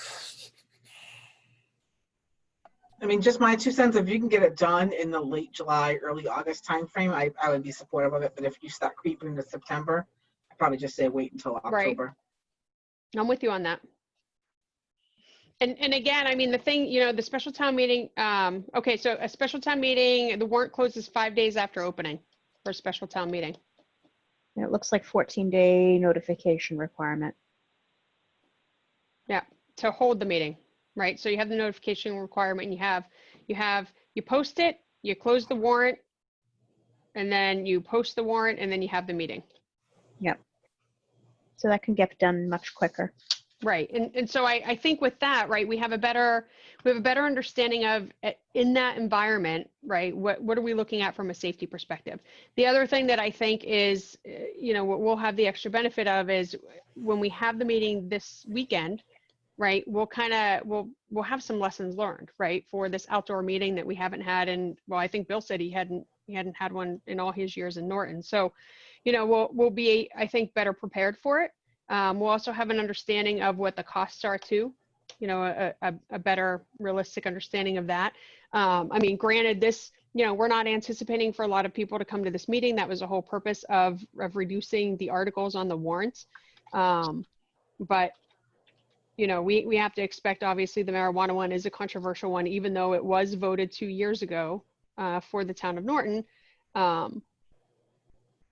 We just need to plan for, like, I wouldn't see it like 400 people or 500 people like we've had for, the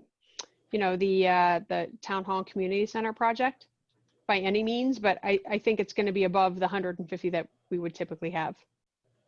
So I think that we'll have more information to decide, what is it going to cost us? How safe is it going to be? What's the likelihood of people coming out to one? I mean, certainly, again, based on what we've seen and what people have said, like there aren't many people who have a desire to come out in June for a town meeting at all.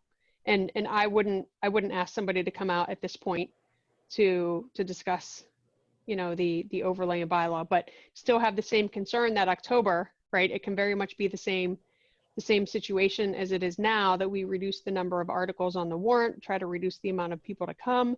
And then what are we looking at? Like May of next year, right? At best. I mean, I don't see a vaccine in our foreseeable future. So, at some point we have to move economic projects forward.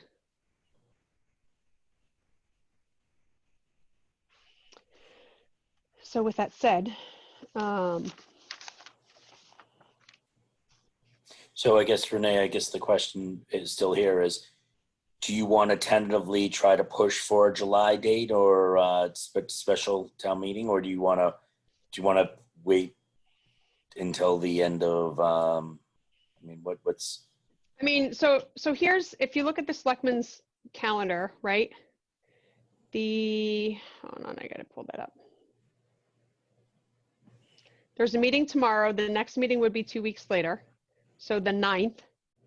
I think at that point, you know, if we look to do something in July, like what I'd like to do is have a discussion with the select board tomorrow on that, because it has been discussed in different forums about having a special town meeting for these articles. Not just ours, but the zoning articles specifically. I think legal needs to be involved to let us know, you know, what are the impacts if we, back to the public hearing, the notifications, things like that, if it continues to get delayed. And then I think the 9th of July will provide us with a little bit more information. And if we were to set, you know, we can even have an impromptu meeting on setting a date, but then the next date for a meeting would be July 23rd, which still gives ample time to call for a special town meeting. And that puts us in the first week in August, right? Because 14 days, right, Laura, it was 14 days. It has to be announced 14 days before the meeting. Looks like it, yeah. Yeah. So, and then I Wait a would minute, say, why can't we get it approved until July 23rd? no, I'm just looking at the dates for the select board meetings, Denise. If they were to call for a special town meeting, right? You're I mean, looking, can we do it in 2 weeks? so what days would you be looking for, Renee? No, I'm not looking for a specific day. I'm just saying these based on the calendar right now are opportunities, right? Would be, if we discussed it tomorrow, our opportunities to call for one essentially could be on the 9th of July, and then the next meeting is the 23rd, and then the next is August 6th. Yep. I'm just mentioning those meetings, not saying that the board Well, couldn't. actually, you're just saying those dates those would be the opportunities to, if we decide to move forward, to call, to try to request for an open warrant or call meeting. Yes. Those are the dates on the calendar now, not saying that we couldn't have a special meeting the board have a meeting to talk about a special town meeting or. Yeah, no, I'm thinking that we should be able to get one by the July 9th. We have a documentation all in order, right? It's just a matter of Oh asking yeah, for I it mean, to be added to the agenda. I think the idea though, Denise, is that you know, let's kind of see how things play out. I mean, if you can push it for a little bit, it should be, ideally, we'll be in a, you know, a different phase, and people be more comfortable the longer that I think we wait. And then of course there's going to be a point where the opposite happens, right? So trying to figure out, I guess, where that peak time is of right. people feeling comfortable. And I mean, you see people right now, like it definitely is. I would be curious, even if Bill sent his survey out now, Bill Gouveia, what he did in Facebook, if people's attitudes have changed at all. Because I think every week that goes by, it seems, you know, there's more people out, there's more things open, that people are feeling a little more comfortable. Agreed. They are. So, you know, it's interesting that you say that. And I sent you guys, you know, this is one of those items within 24 hours, but I sent you guys a presentation from a webinar today that the MMA put on, Massachusetts Municipal, I think it's Municipal Association, right? And it's funny because they did a survey, and as part of that, let me see if I can find the right one. It was actually a really good session that they had. So I shared the documents with you because they also talked about economic renewal. And I think it's something that this group specifically can benefit from. Hold on one sec, I gotta find the right slide. But they did a survey of people to ask them, you know, like one of the, I wanna say that the town manager from Arlington, they were talking about, you know, what did the board do? Like relaxing some of the permitting requirements on signs, allowing outdoor seating, allowing, you know, alcohol to be served outdoor. And so I'm gonna just share this quickly because I thought that this was an interesting view of really what's to come. So they did a survey, or a survey occurred that just talked about, you know, as the recovery process happens, how long will people wait before dining inside a restaurant, right? And over 30% said they're going to wait until there's a vaccine. And so, you know, when we think about having conversations with businesses about, well, you want to reopen, you want to do this, you want to do that, well, you need to see, are people going to come? So, you know, for a restaurant, if you give them this information and say, look, 30, you know, a little over 30% of people are still saying they're not going to come to dine into your restaurant, like you need to find other opportunities, right? Whether it's dining outside or takeout only, whatever you do. I mean, this really drives like what a business would look like. And so, you know, I think about those things, and I mean, it's being inside. Like people definitely feel more comfortable outside. And you know, that just brings more concern when we think about October, like is October too late where it's going to be cold to have an outside meeting, things like that. But you know, I share this just as informational purposes only, because I think, you know, these are some of the things that we have to consider, and to the point of how many people will feel more comfortable later on in the summer once we're in phase 3. If we don't see, I mean, we expect no matter what, like the expectation is that yes, you will see numbers rise, but the question is how quickly will they rise, and how quickly is the healthcare system overwhelmed? I mean, I was against a meeting in June as well, because the guidance in phase 2 is still for the at-risk population to continue to stay at home, right? Like there's no reason that they should be out. This isn't, you know, while everybody else may be relaxing their stance for stay at home, like that population, you know, whether it's elderly or those with, you know, a compromised immune system, you know, whatever it might be, you're high risk, like they're still saying stay indoors.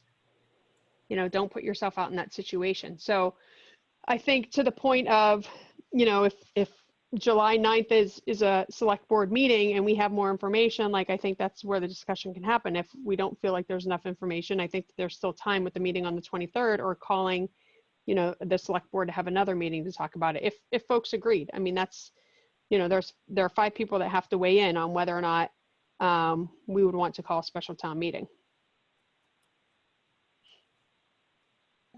Yeah, I mean, I just don't know what information where there's not going to be a magical, like, oh, this is the perfect timing now, let's do it. I don't think it's going to be obvious. I think it's going to be just a gamble no matter when.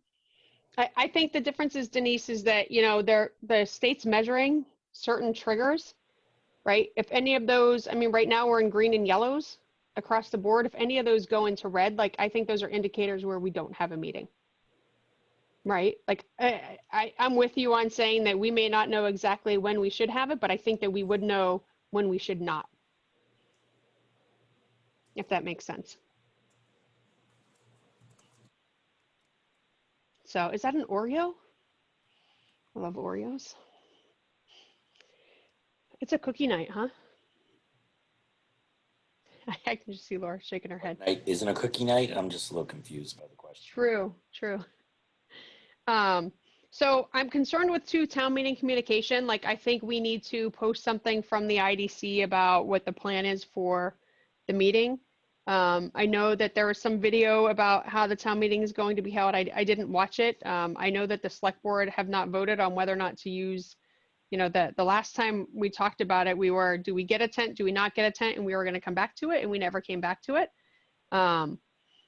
So, you know, there are still some questions that I don't know in that regard, but I think that we owe it to provide some communication out via social media to say, look, you know, we've had these info sessions, these items are on the warrant, but they're being referred back to committee, and we're doing this because we don't want people to come out unnecessarily for or against specific articles. Like this meeting is just focused on budget items, what's required for us to have approval to keep the town running, the town and schools running.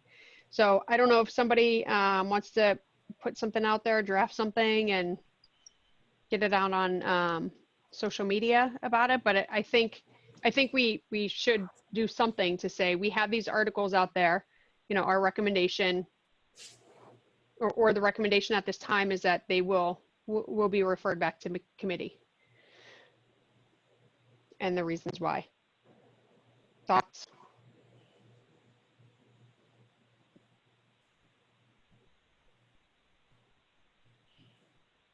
Somebody needs to have a thought. I mean, it's a simple post. It's a simple post, really, Renee, if I'm not mistaken. What you see it, just due to the concerns of bogging down the town meeting. But these have been referred back. These will be referred back to committee, and we're hoping to have them in a special town meeting or the first available town meeting possible. Right? Yeah, I don't even think we need to say special. Just say, at the next future town meeting, whenever that might Who's be. the actual person that refers them back to? So I started to committee? talk about that. It's the Sorry. finance. I thought the finance committee was going to do all of them all at once. So Denise, initially Lauren was saying that the moderator did it, right? And so she said at multiple meetings, and then when she finally came to the FinCom meeting, I think she actually left you guys at Charter Commission. She said, essentially it's the recommendation from the finance committee to what Michael said, to refer it back to committee. So it's going to appear, and actually the warrant should be posted to, the recommendation is to refer back to committee.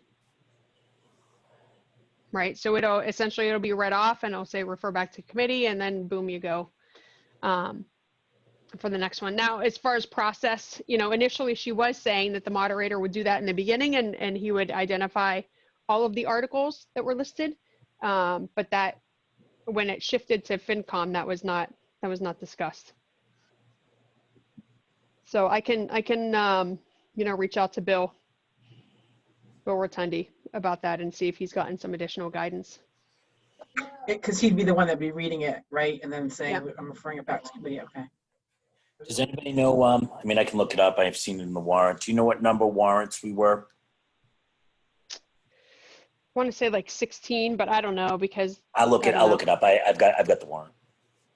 it should be posted on the town website, isn't it? Yeah, I've got it. You know what? I actually haven't seen it on the town website. I went looking for it. I couldn't find it. And speaking of the restaurants, on Tuesday before the Mansfield town meeting, I went to Alberto's Inside, had a little dinner. It was good. So I'm started dining inside a restaurant. Right? Very nice, Peter.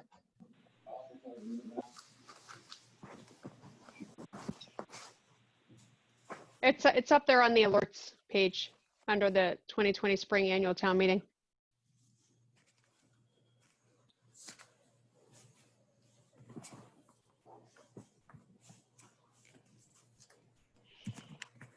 Renee, can you say that one more time? If you go on the town website, Anthony, there's in the main news alert feed, it says something like 2020 spring annual town meeting. And then if you click on it, it goes into all the documents. So I don't understand why the community center is showing on here. We took all these off. Hold on.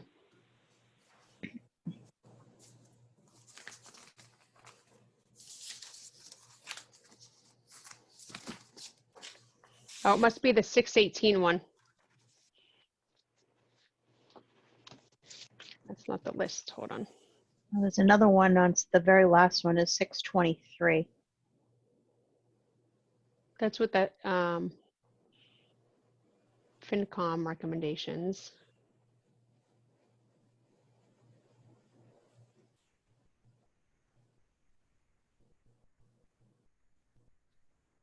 We're Article 16.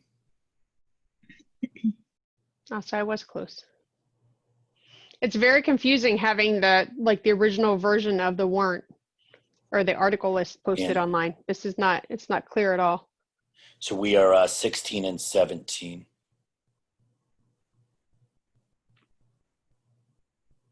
Which was the zoning. This is all crooked. Zoning map amendment and then the zoning bylaw amendment.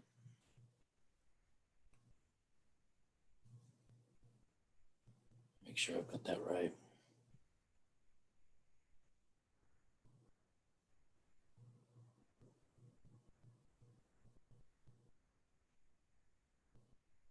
Yeah, That's right. we're 15, 16, and Is 15 follow it though? Is that included in that? I know 16, 17 definitely, but 15 is more site plan approval, amendment of all sections. I think we're 16 and 17. I think it's 16, 17. Yeah, Village Center is 15. Yeah, okay, that's what I thought. All right, so it's just 16 and 17.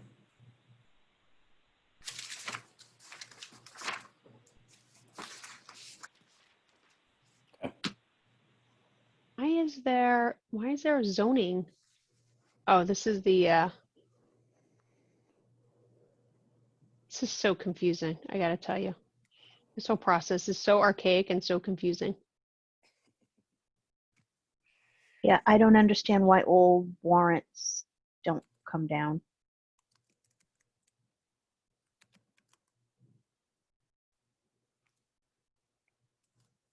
I can't even tell where like one ends and the next begins.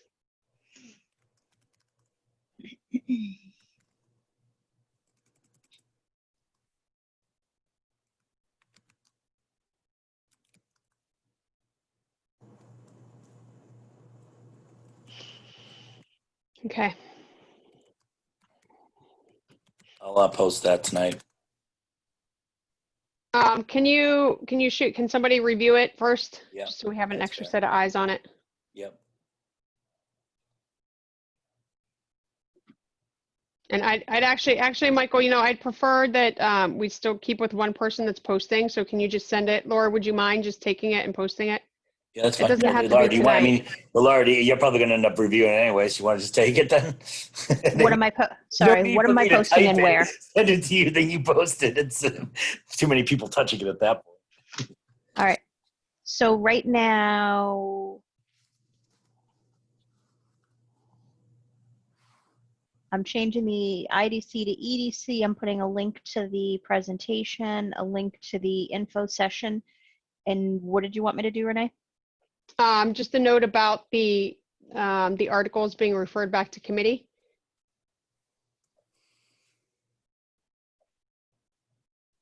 Okay.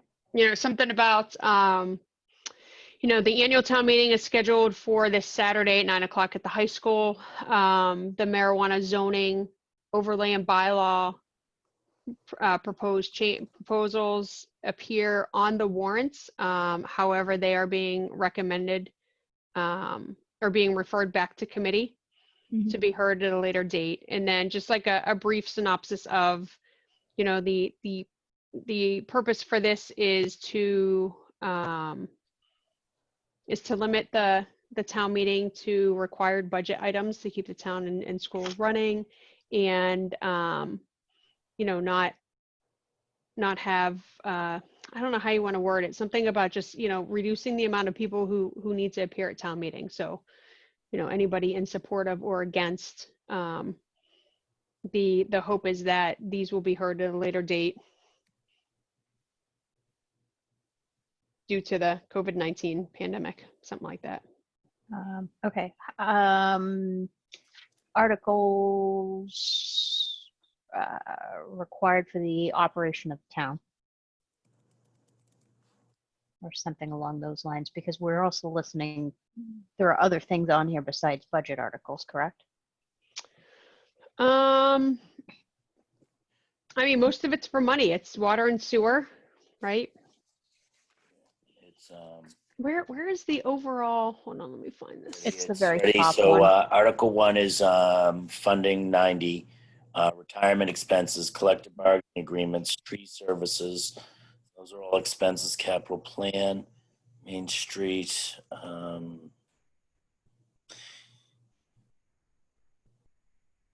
the heck is Article 11? Household hazardous waste day. Long-term lease agreement for 3 years. Space. I don't know what version you're on. What version are you on? Because I have 11 as the Cottage Street water tank. I'm looking at the warrant long-term list. lease. The long-term lease agreement and the long-term lease agreement on the water tank. That's what I have for 11. You have a different one for 11? Hold on, I may have clicked. What I have for 11 is the long-term lease agreement with access for the 3 years in tenor space on the water towers, on the water tanks. Same one that you were talking about. Yeah, on the warrant list, it says that 11 is the household hazardous waste day. But that was from February. So Those open are up the those are the Excel. placeholder. If you open up the Excel, it has the 17 items in it with everybody's votes. So it shows the articles on here. Yep, that's what I'm looking on.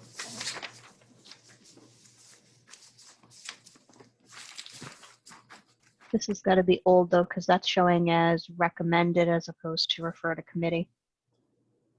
No, it says recommended to refer back to committee. On the Excel spread. Oh, wait. So Oh, 13, Board of 14, Selectmen. 15. Sorry, there's two different columns. Yeah, There's a FinCom. Got it. There's Okay. FinCom, Board of Selectmen, and planning.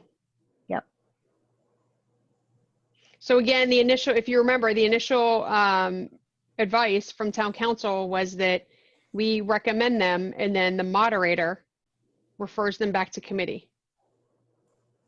And then when she joined our meeting, because we weren't getting the answers to understand how that actually occurred, that's when she said that that FinCom refers it back to committee. So FinCom voted, they recommended for our articles, and then we had this big long discussion about it, like as Paul was going through the village core, and because they were like, why are we voting on these if we're going to refer them back, or if the intent is not to hear them, right? And the guidance that we had to that point was continue assuming that they are going to be heard.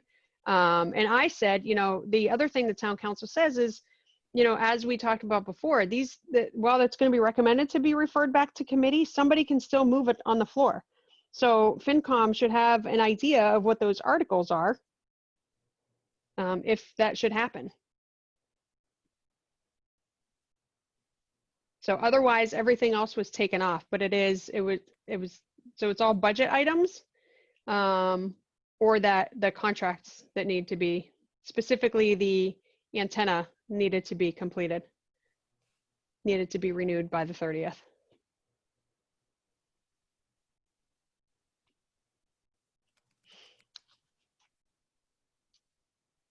Okay.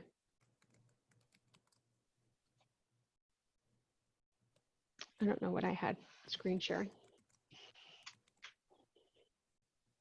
Renee, will you actually share that presentation from the municipal, the MMA?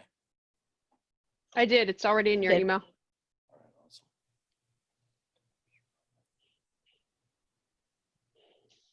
So let's talk about, I'm going to switch because I want to talk about that under new business interest, just so we have an idea of that. But one of the other things that Paul had sent to us, and in all honesty, I haven't had a chance to look at it. I put it in the packet for tonight, was a special permit application. So he had received, it is in the application, isn't it? Yeah, so it's titled, it looks like it's a third document titled Adult Use Marijuana Application Planning Board. So he had received this application, the application for a special permit specific to marijuana establishments from Middleborough, and he sent it to us. So I have a couple opinions on this. This is something I think the planning board needs to decide if they want to do this, because it's their application process. I don't know what their process is right now. Like, I don't know what the forms look like to get a special permit. This to me looks like it's pretty generic, but since I have nothing to compare it to, I can't really weigh in. Let me share my screen for those of you who may not have found it, or Denise, if you're. What is it titled here? I'm sorry, Renee. Adult use marijuana application. Thank you. So it's from Middleborough. Yeah, I see it. So it just lists, I don't know, general instructions on this. I don't, has anyone filled out a special permit now? I don't even know what our application process looks like now. I have to tell you, this seems pretty steep to me, this filing fee of $1,000. I would imagine Apologies. whatever our special permit application process is now should stay in place. I was looking at the warrant while you were pulling this up. I thought we already had the application. Isn't that what we discussed earlier? This is the special permit application. Yeah, So no. as I mentioned, point. I don't know why the EDC would be involved in this. I think the planning board needs to decide if they want to have a different special permit application for marijuana establishments. I would agree. That's their But you know, territory. he sent it to us, so I wanted to bring it to your attention. And I mean, I can respond back to him to say, you know, we feel it's a decision of the planning board if they want to put this type of an application in place. So can I ask you a question, Renee? I'm assuming the special permit application is on the website somewhere. No, this is ours? Yes. I have no idea. Let me look it up. I mean, if it's on there, I'd be curious. I mean, why are we recreating the wheel if? I mean, we already listed in the bylaw what was required as part of the special permit process. I don't know why would create something separate. Again, And why would I you think charge a fee just for this process?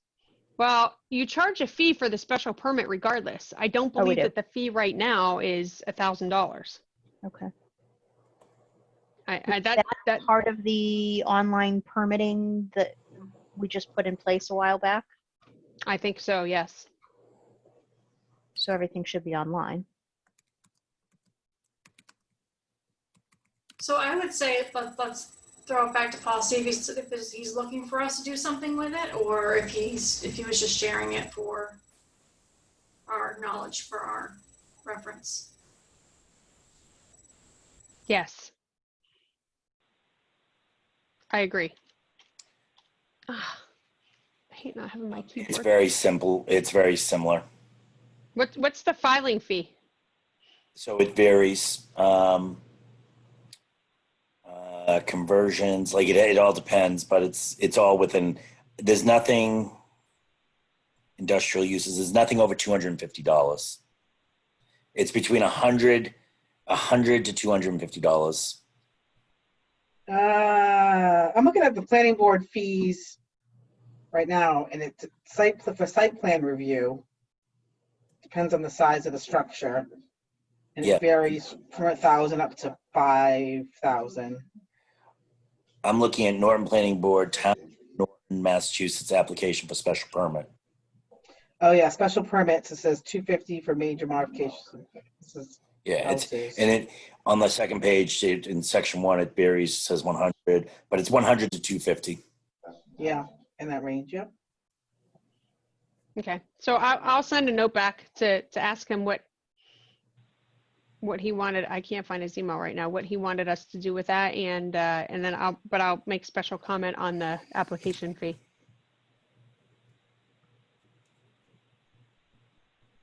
Yeah, I mean they would have to add in a whole separate section because I don't see anywhere where it would be just unless they're talking about the individual structure. I mean, the only thing that I see that's different on here, right, is a title that says marijuana establishments. I don't know if the item number 6 says all butters within 300 feet must be listed on the abutters list. I don't know if that's something that's within the special permitting process. And then, you know, this has the filing fee, and then it says an additional engineering consulting fee may be assessed upon review of the application depending upon the complexity of proposed project. I think one of the important things that you should stress to Paul is one of the things that I've heard over and over again from all of you, from everyone on this board is, you know, we just don't want to add extra fees where we don't have to because of the negotiated, you know, the monies that are already going to be exchanged. I think that's the only feedback I would give Paul back, saying I would encourage the planning board to keep the application fees within the guidelines that they already have between the 150 to 250 range. Yeah, I mean, I agree. I don't see why just because this is a different industry, why we would change an application fee. I mean, for all we know, Middleborough has like their filing fee might be $1,000 for everything. Right. My guess is not, though. My guess is it's a money grab. Yeah, there were towns that are charging for RFI review, and we decided not to charge a fee for that. I mean, you guys know how I felt. I was like, yeah, charge them, but you guys fought me tooth and nail from the beginning. So I'd rather be consistent that if we're going to do that, that we should encourage Paul to do that same thing. I don't know why I can't find his email now. Okay, so I'll go back to him on that. You want me to forward Paul's email? Oh, you forwarded it to us. No, I took out the attachment. Yeah. I'll find it. It's just if you, Michael, if you're using the OWA, just be wary that if you click on something and then click on another item, the other something might still be selected. So if you hit delete, you're going to delete them both. Like I found more things in my deleted items because they're off screen and I don't realize that they're selected. It doesn't work like Outlook works. When I talked offline, so you can't put this in regular Outlook, huh? I'll talk to you later about it. No, it's just the web app, which is limitations. Yeah. Okay. Anything more on that? Okay, so just a couple updates. I'm going to go back to new business interests quickly. We talked already about the EDC name change, woohoo! And then I think I sent you guys the final support letter for Blue Star for that pharmaceutical company. So thank you, Denise, again for putting that together. Any feedback on that, Renee? Jeff said thank you. I know he was sending it along with the other information, but I haven't heard anything more. No. Oh, okay, thanks. What was that? Was that Denise? So nobody else added any changes to it from this team? No, I mean, I did a couple changes just like grammatically when I was reading it, and then I needed to cut a line out of it because it ended up 2 pages. Yep. So she took out the thank you. No, I did not do that. The deer. Right. And then the only other thing that I wanted to quickly talk about was what I sent at a couple minutes after 5 tonight, the presentations from the economic recovery webinar today that took place.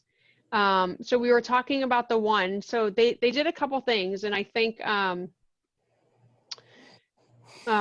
if you look at the files, let me see what I can share here. There I think are 3 in the email. So there's one that is the overall presentation. It's EOHED MSA, and it just talks about that. Oh, this is the one that I wanted to review with you guys because I thought this was pretty interesting. A couple of points that they were bringing up. Okay, can you guys see my screen? Mm-hmm. So the way that they had marketed this particular session, this webinar, was for experienced select board members focusing on financial districts or more downtown business districts, right? Which I kind of thought was odd because what I'd like for you guys, if you have a chance just to read through this. Close that right screen, Renee. See the PDF right screen? Just close it. You just do it. I can't close it. There's a little arrow. It's the left bar of that. See that bar on the left? The left This guy? Yeah. Does it give you more in the screen? A little bit. I can increase it. I have a really big monitor, so it might come through a little differently on yours. Does that help? Right, that's too much. Too much. How about that? Better. Okay. So anyway, so it was really just discussing the economic challenges. And if you have a chance to read through it, please do. I'm not going to go through everything, but I grabbed onto a couple things that, and I was multitasking, but grabbed onto a couple things that they were talking about. So if you scroll through, like one of the things that they had mentioned in here was essentially about grants. Something that I think Paul mentioned, I followed up with Paul on an email. But I mean, you know, this is a pretty powerful statement right here, right? Again, until treatment or vaccine is available, life is not going to return to normal. Like there's always going to be something that's different for us. Here's, Denise, what I was talking about what's being monitored right now for the state. So essentially, you know, if we were thinking about having a town meeting or whatever, like this is kind of where we can go to say, okay, how are we trending now that we've reopened? We can look specifically at what our positive rates have been within the town. I think that that's a good indicator as well.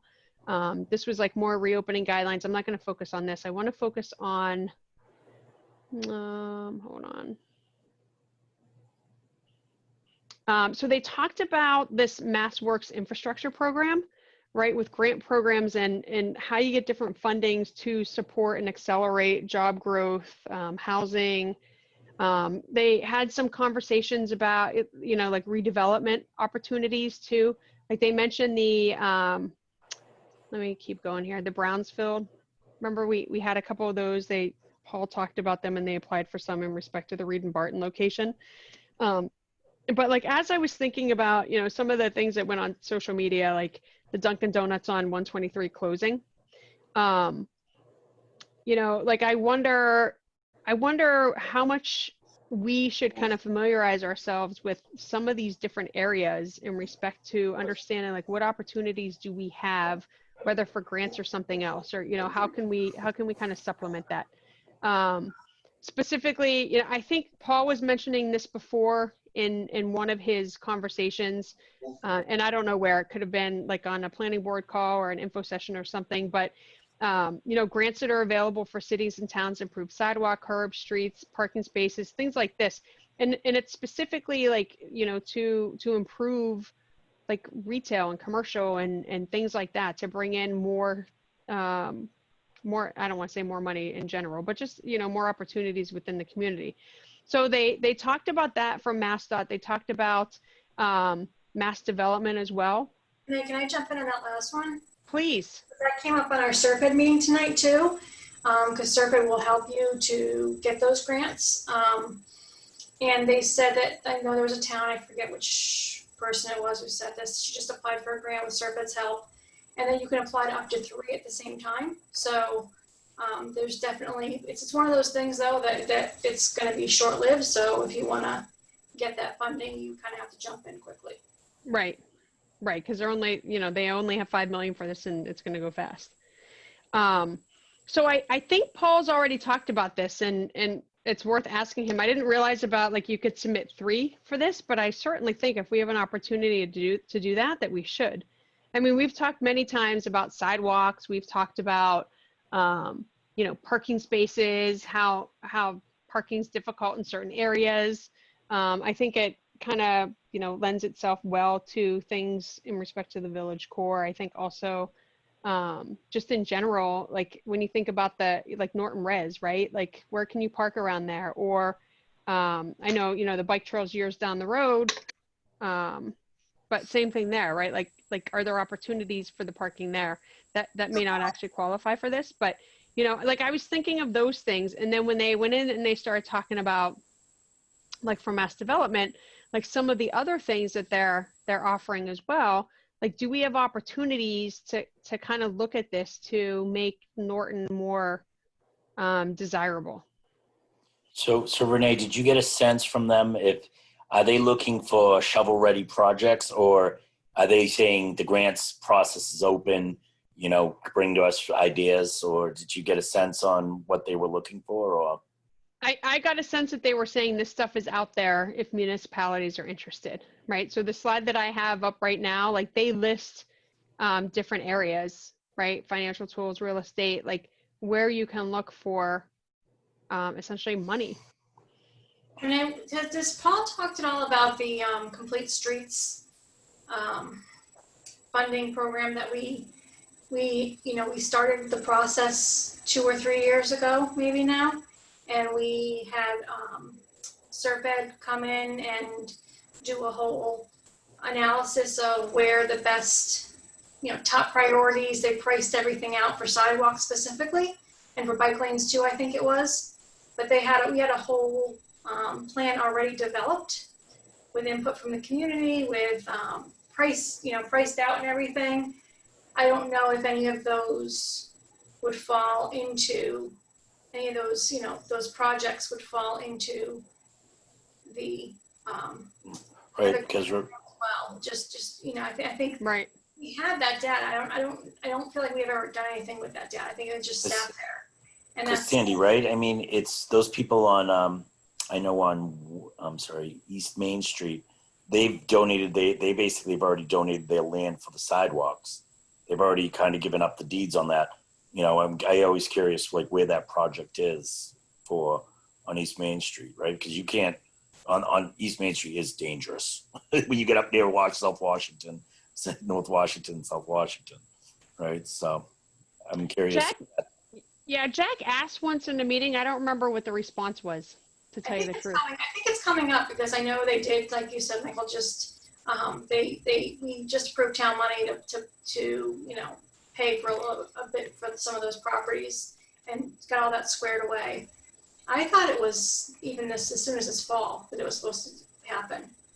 But I don't know that they'd be looking at projects that I mean, that's already been allocated, that's already been, you know, I'm sure. Yeah, they're looking for development projects. Right. And so I guess I would say, can we go back to any of that work that was done, use any of that work that was already done and use it for this purpose as well? Yeah, I wouldn't see why we couldn't. Right. I don't know where things are in the process, to be honest. I would imagine Paul would have some idea. I mean, we can ask him to come to our next meeting if we wanted to. Yeah, I'd be curious because I know that was started by his predecessor and I don't know, I haven't heard anything since he started with where that was going. And that's specific to the sidewalks? Like they did the evaluation, right, to say where the sidewalks should go and. Yeah, I can even find you the document. I know it was somewhere floating around. It was just a really thorough, you know, every project had sort of a priority rating. It had a cost, you know, so if you could get grants, you could kind of figure out which projects would be most feasible, not, you know, which are highest priority. They had a whole set of criteria that they used. And it was the first step to being able to apply for grants for complete streets. So I'd still be curious as to what's happening with that piece. But then now along with that, I'd also be curious if that could be used for, or if any of this grant money could be used for any of those projects. Right, something that was lower on the priority list there. Right, or something that's identified, it's been, you know, there's already been a rationale for why it's needed. So I'm sure that's part of the grant process is you have to, you know, explain why it's necessary, why it's important. And I believe all of that was already done for these different projects that they outlined. It was like something like 30 projects or something. They had little boards for all of them, little planning board, you know, little maps and stuff that you could look at. And they went through all the different criteria they used to determine how high on the priority list it should be. I remember seeing it. It was pretty detailed because it did list like, you know, what order each project would go in. Right. So I can ask, if I'm going to call him on the other thing, I can ask about this particular item too. Sorry, let me write myself a note.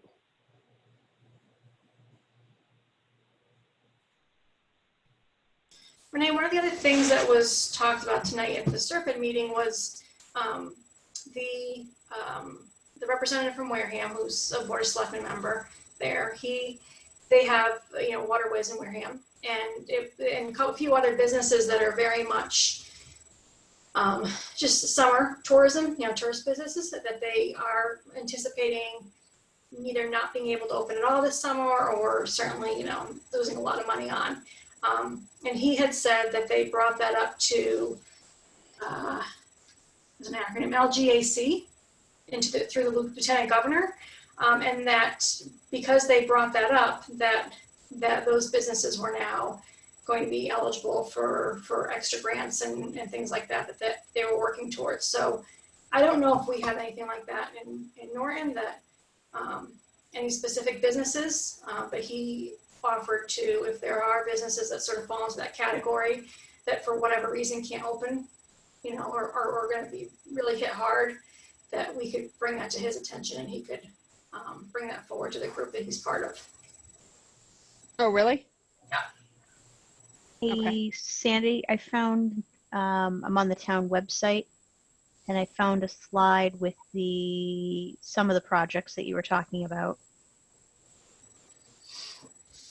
It's a whole, it's a huge whole thing. It might be, it's probably through Serpent that they have a separate website.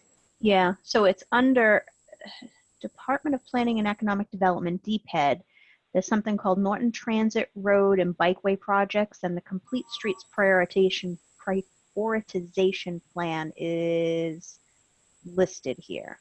So there's a website that Serped has that you could see the full 30.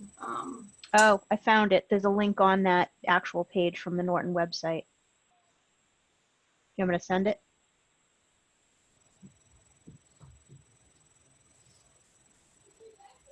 Yeah, Norton Complete Streets Project.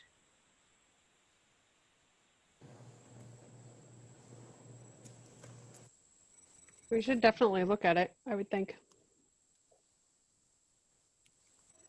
I mean, I'm sure Paul knows it exists. I'm just wondering why it never really. That was the first step in getting the grant money, was to have that whole study done. And then once you had the study done, then you could then apply for the grants. Yeah. I mean, some of it could be resource limitation, you know? So, you know, what's the opportunity, or do we have an opportunity where this commission can help in that regard? I mean, we're not grant writers, but is there something that we could do to, you know, make these opportunities available for us? I went back to sharing my screen just to show you, if you haven't seen that document yet. They also listed out federal assistance from a coronavirus to the EDA funding and the FEMA. And then on the next page, they talked a little bit about the 2020 Economic Development Bill, which I think, you know, again, like, I think we probably have some opportunities here. I don't know, Michael, you will need to, I think you'll need to sign up for the MMA stuff. I can send you the link to get on a distribution, but there. You would, that'd be great. I don't know if, I don't remember if they mentioned on the meeting about this hearing. I won't be able to make the hearing, but, you know, this might be a good thing if you have time to jump in on and just listen to, you know, what they're doing based on the new act and the money that's been provided for this.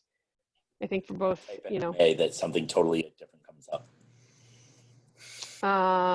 New Massachusetts Municipal Association. I was joking.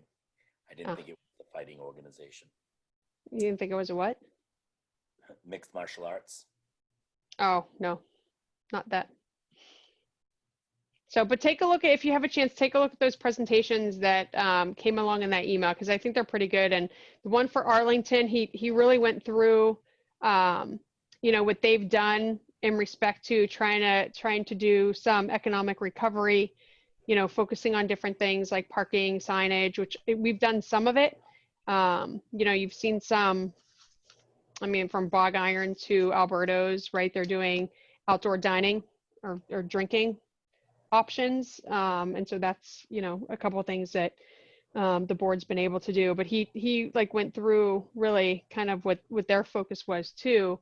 And, you know, how they, from a town perspective, can help, right? Can help the local businesses. So I don't know if there are opportunities for us to do that, but I think maybe, maybe it's something we can talk about. So I guess that leads to the next question, Renee, is, you know, what's our next best thing, right? I mean, what's the priority of this group?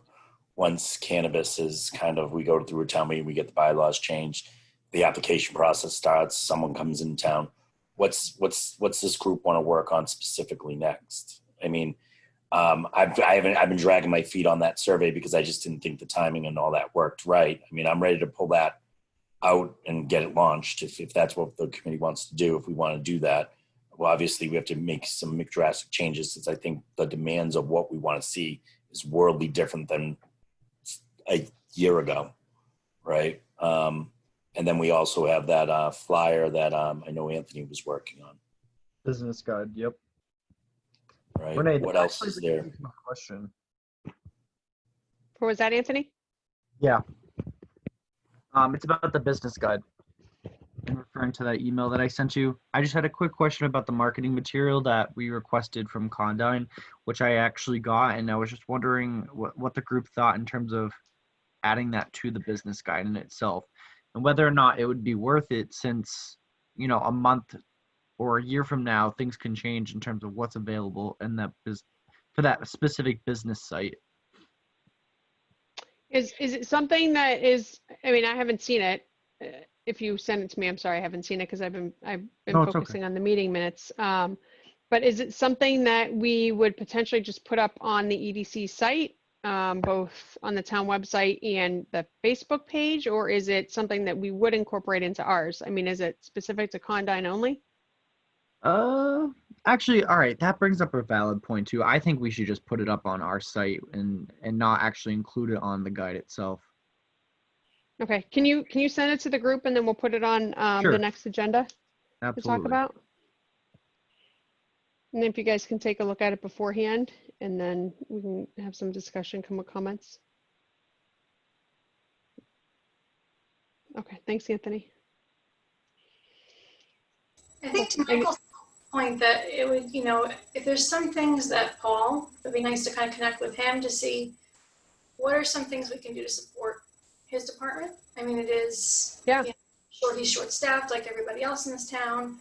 What can the committee do to help support him as he supports our existing businesses and also brings in new business if he has specific things that he needs us to do? Yeah. So I sent him a note earlier today asking that same question because it was about the grant, saying what can we do to help? But I think it's a bigger question. I think getting him here to have some discussion, we probably are overdue for having him here. So I can see if he can come next time and we can have that discussion. And then if there's anything more critical in the interim, right, we can always communicate, no discussion, but at least provide informational awareness via email for our next meeting. And Renee, did you speak with Mike Flaherty? I did send him a message. I have not heard back. Okay. So so I sent him a message, and I mean, if he doesn't respond, there's information in the bylaw that was provided, and if somebody has a better recollection of it, in respect to, members who aren't present, if we wanted to communicate to him, right, that whether or not he was going to remain on the commission. I mean, obviously now with 3 selectmen, that can't happen. So, but that's what I sent it on based on the selectmen. I told him I had been planning on getting in touch with him anyway, but I hadn't had time. But if we need to do it like official based on the bylaws, we can do. I can put something together and we can send it to him. Yeah, I guess I guess we have a open spot at this point, correct? We have a what? We have an open spot at this point. I mean, again, he would, his term is for another 2 years, or another year. It's but even if that's the case, either I have to come off or Mike has to come off. Right. Lead that there's an open spot. Right. So go ahead, Laura.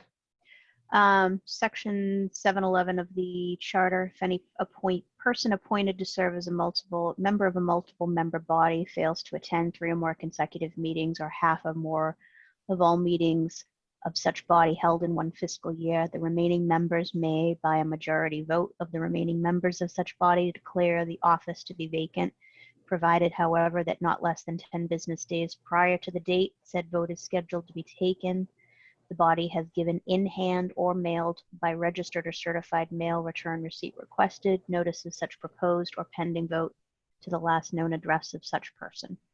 You think we can just email it with a red receipt on there and that would count? I think if we just speak with Michael, I think Michael Yeah.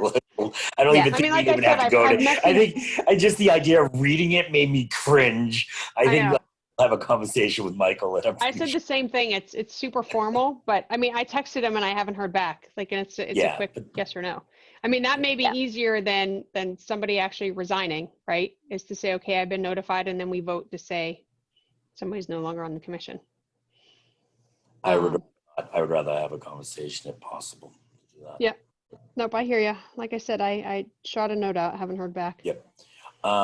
So I think not maybe tonight, but in the next week or so, maybe we should put that we're looking for a member on social media. I'm not putting anything until he officially resigns. Well, that's what I mean. Once we have a process, maybe to kind of promote it. So. Well, we can promote it, but I think the offer is gonna go to our 2 alternate members first. And then if we need to promote an alternate, if one of them accepts, then we do that. Who's just Frank and Sandy are alternates? Yes.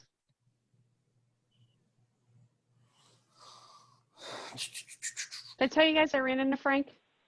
I think you told me. I'm not sure you told the group. Yeah, I ran into him at Michelle's. He didn't recognize me because I had a mask on. Obviously, I had to pull it down for a second, but he's doing well. He's been super busy, and he said, he doesn't, in respect to virtual, he doesn't have the means to attend virtually. He's like, are we going to have in-person meetings anytime soon? I said, probably not. But I did tell him, if he had time, he could always just dial in. So, but he is, he's appreciative of everything that we've been doing. And certainly he said, once we get these bylaws to town meeting, he'll be there beforehand to help support it. So that's good. That's right. Okay. That's right. I can't wait for in-person meetings with Zoom. Hopefully soon, right? I don't think it's going to be soon, Peter, but I hear you. Yeah. You like your optimism. Yeah. Okay. Anything else under new business? Okay. You guys want to go through some meeting minutes? No, I'm all set. I have, right. I mean, if it's too late, we can push it, but there are 1, 2, 3. There are Continue. 4 of them available. One of which I didn't put. I didn't put it in the agenda because I thought that I had the wrong dates, forgetting that we had 2 meetings back to back on the 26th and 27th of May. So what I sent to you includes April 15th, May 12th, May 27th. Oh, May 27th and May 26th. The June 8th ones have been sent to me. Anthony asked me to take a look at a specific section. I haven't had a chance to finish that. And then the info session. Anthony, were you going to do the info session? Yeah, still working on it. Okay. And that one I would focus, I mean, we'll attach the presentation. Okay. So I would focus more on just like general, like paraphrasing the discussions, Right. the panel, and then the questions that were specifically raised by residents. I don't think we need to go through all the details on that because we can, Okay, great. we'll provide the presentation for that. Okay. The one that I sent you to take a look at, was that too in detail? I think I'm starting to get ahead of myself on these meeting minutes. No, I actually think because you said you weren't sure about it, and so when I was reading it, I think I know where you kind of got stuck, and I provided more detail in there. Okay. Because it was specific to the application process and something else. Right. Okay. Yeah. All right. No, I mean, the guideline is that we want to make sure that we're recording minutes so that somebody who hasn't attended or doesn't watch the video has a clear understanding of what was discussed. Right. I always focus specifically on, new items, feedback that we get from anyone in the town. Sure. Those things like I always make sure that they're in there. Right. Because I Right. think those are the items that we need to capture and be aware of. Absolutely. If you want to make sure that, capturing that I had a oatmeal cookie tonight and Laura had Oreo, that's fine. And Michael is wanting cookies, Did you but think he has I was none. going to ignore that, Renee? Right. Earlier, I was mentioning peanuts and water. I got you too, Peter. Yeah. So, do we want to go through meeting minutes? You guys tell me. Or I can just say the chair will entertain motions. Yes, let's get them done. Okay. So let me pull up the April 15th ones. And I'll share my screen. If you have them in the email, feel free to look at them on your own.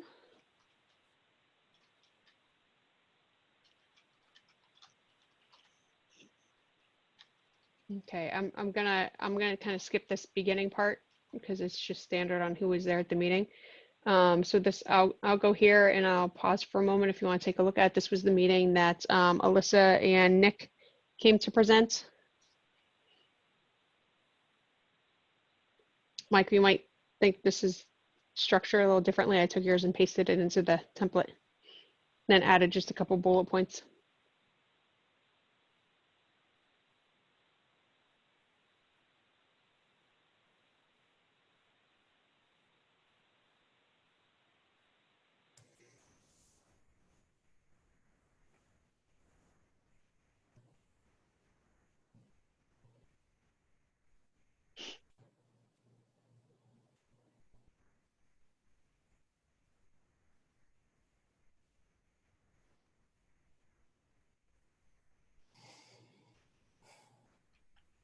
Motion to approve as written.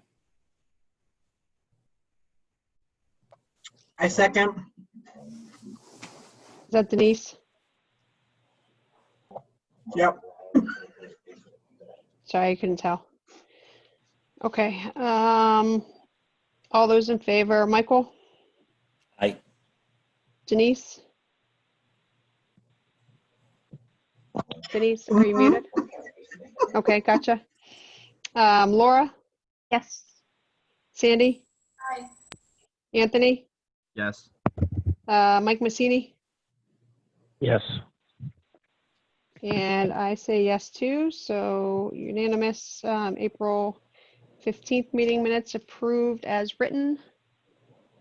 I will open up the May 12th. If you guys have read them and I don't need to open them, just let me know. Otherwise, I'll put them up just to scroll through.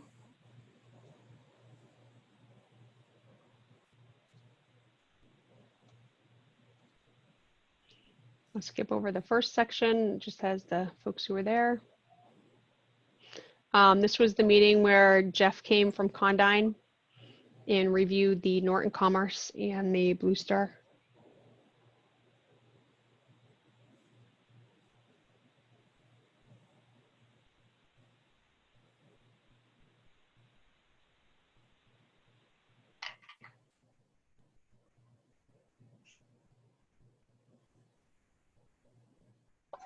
I'll motion to accept the meeting minutes.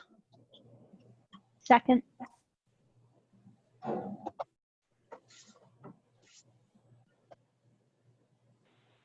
don't know why, like when I'm writing my notes, I put your guys' last name.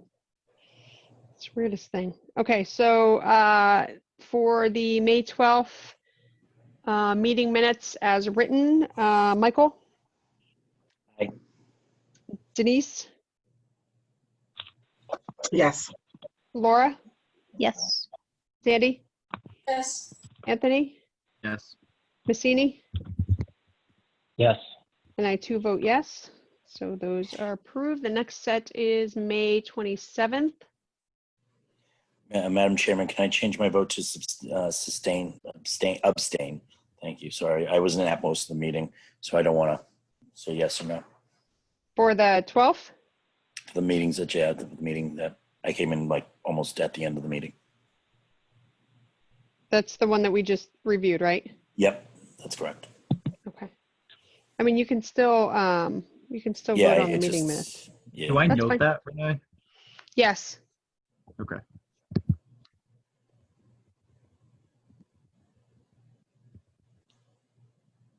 And Anthony, I know Denise started writing meeting minutes. Denise, I don't know if you continued or if you stopped when he joined. For today? I actually was unable to get the Word document open, so I can go back and watch the video and do it. Yeah, I'll Okay. take care of it. Okay.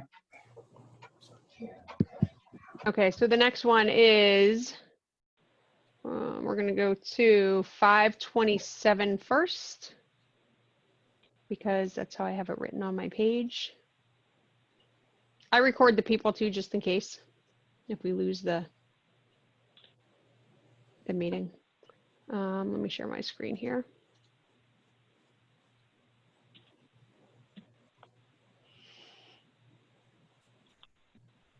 Okay, so the May 27th meeting minutes. We didn't have a guest at that meeting, but it starts off discussing the items from before and then goes into marijuana project, of course.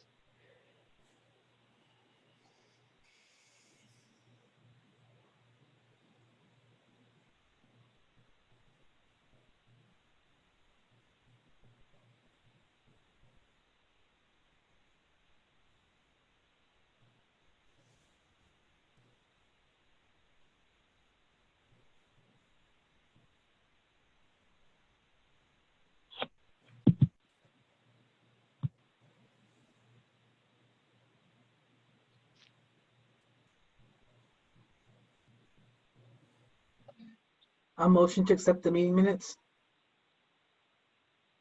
Second.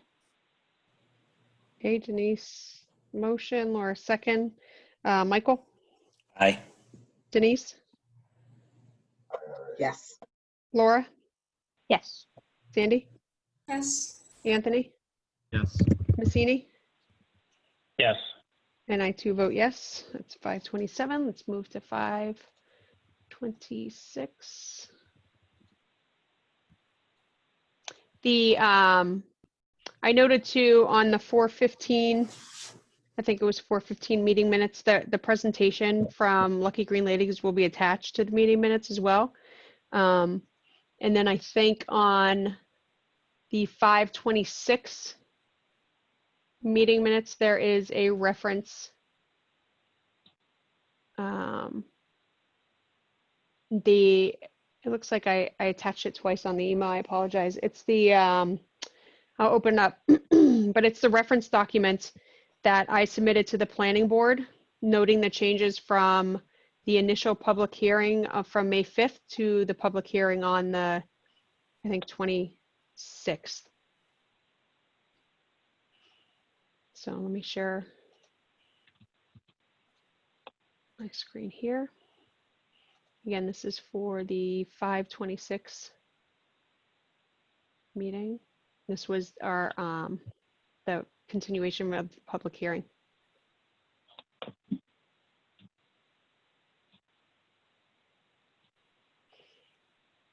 And then once you're done saying, I'll just pop up the other document.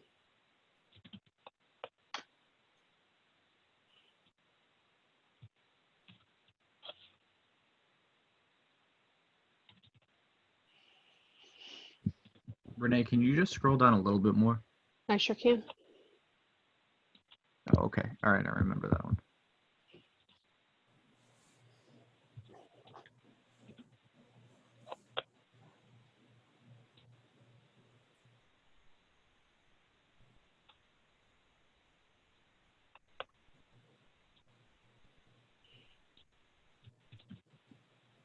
Didn't you submit these to me, Anthony?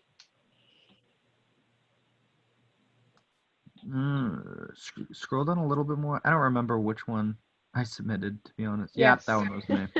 All right. Motion to approve. I'll second. Seconded.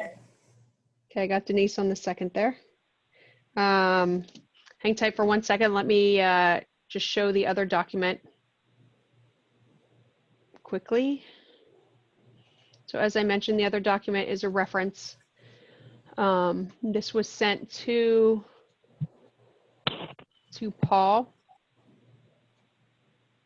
And he used this as part of his write-up that he provided to the board for all of the work that, what they have to do for the zoning article. So again, what this was is just the updates that occurred from the public hearing.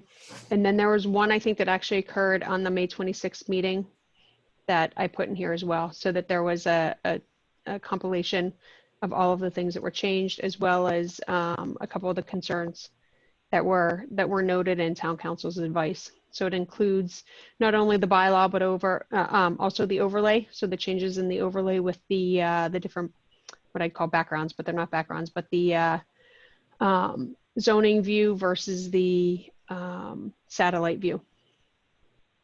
And then what happened with the change in parcels.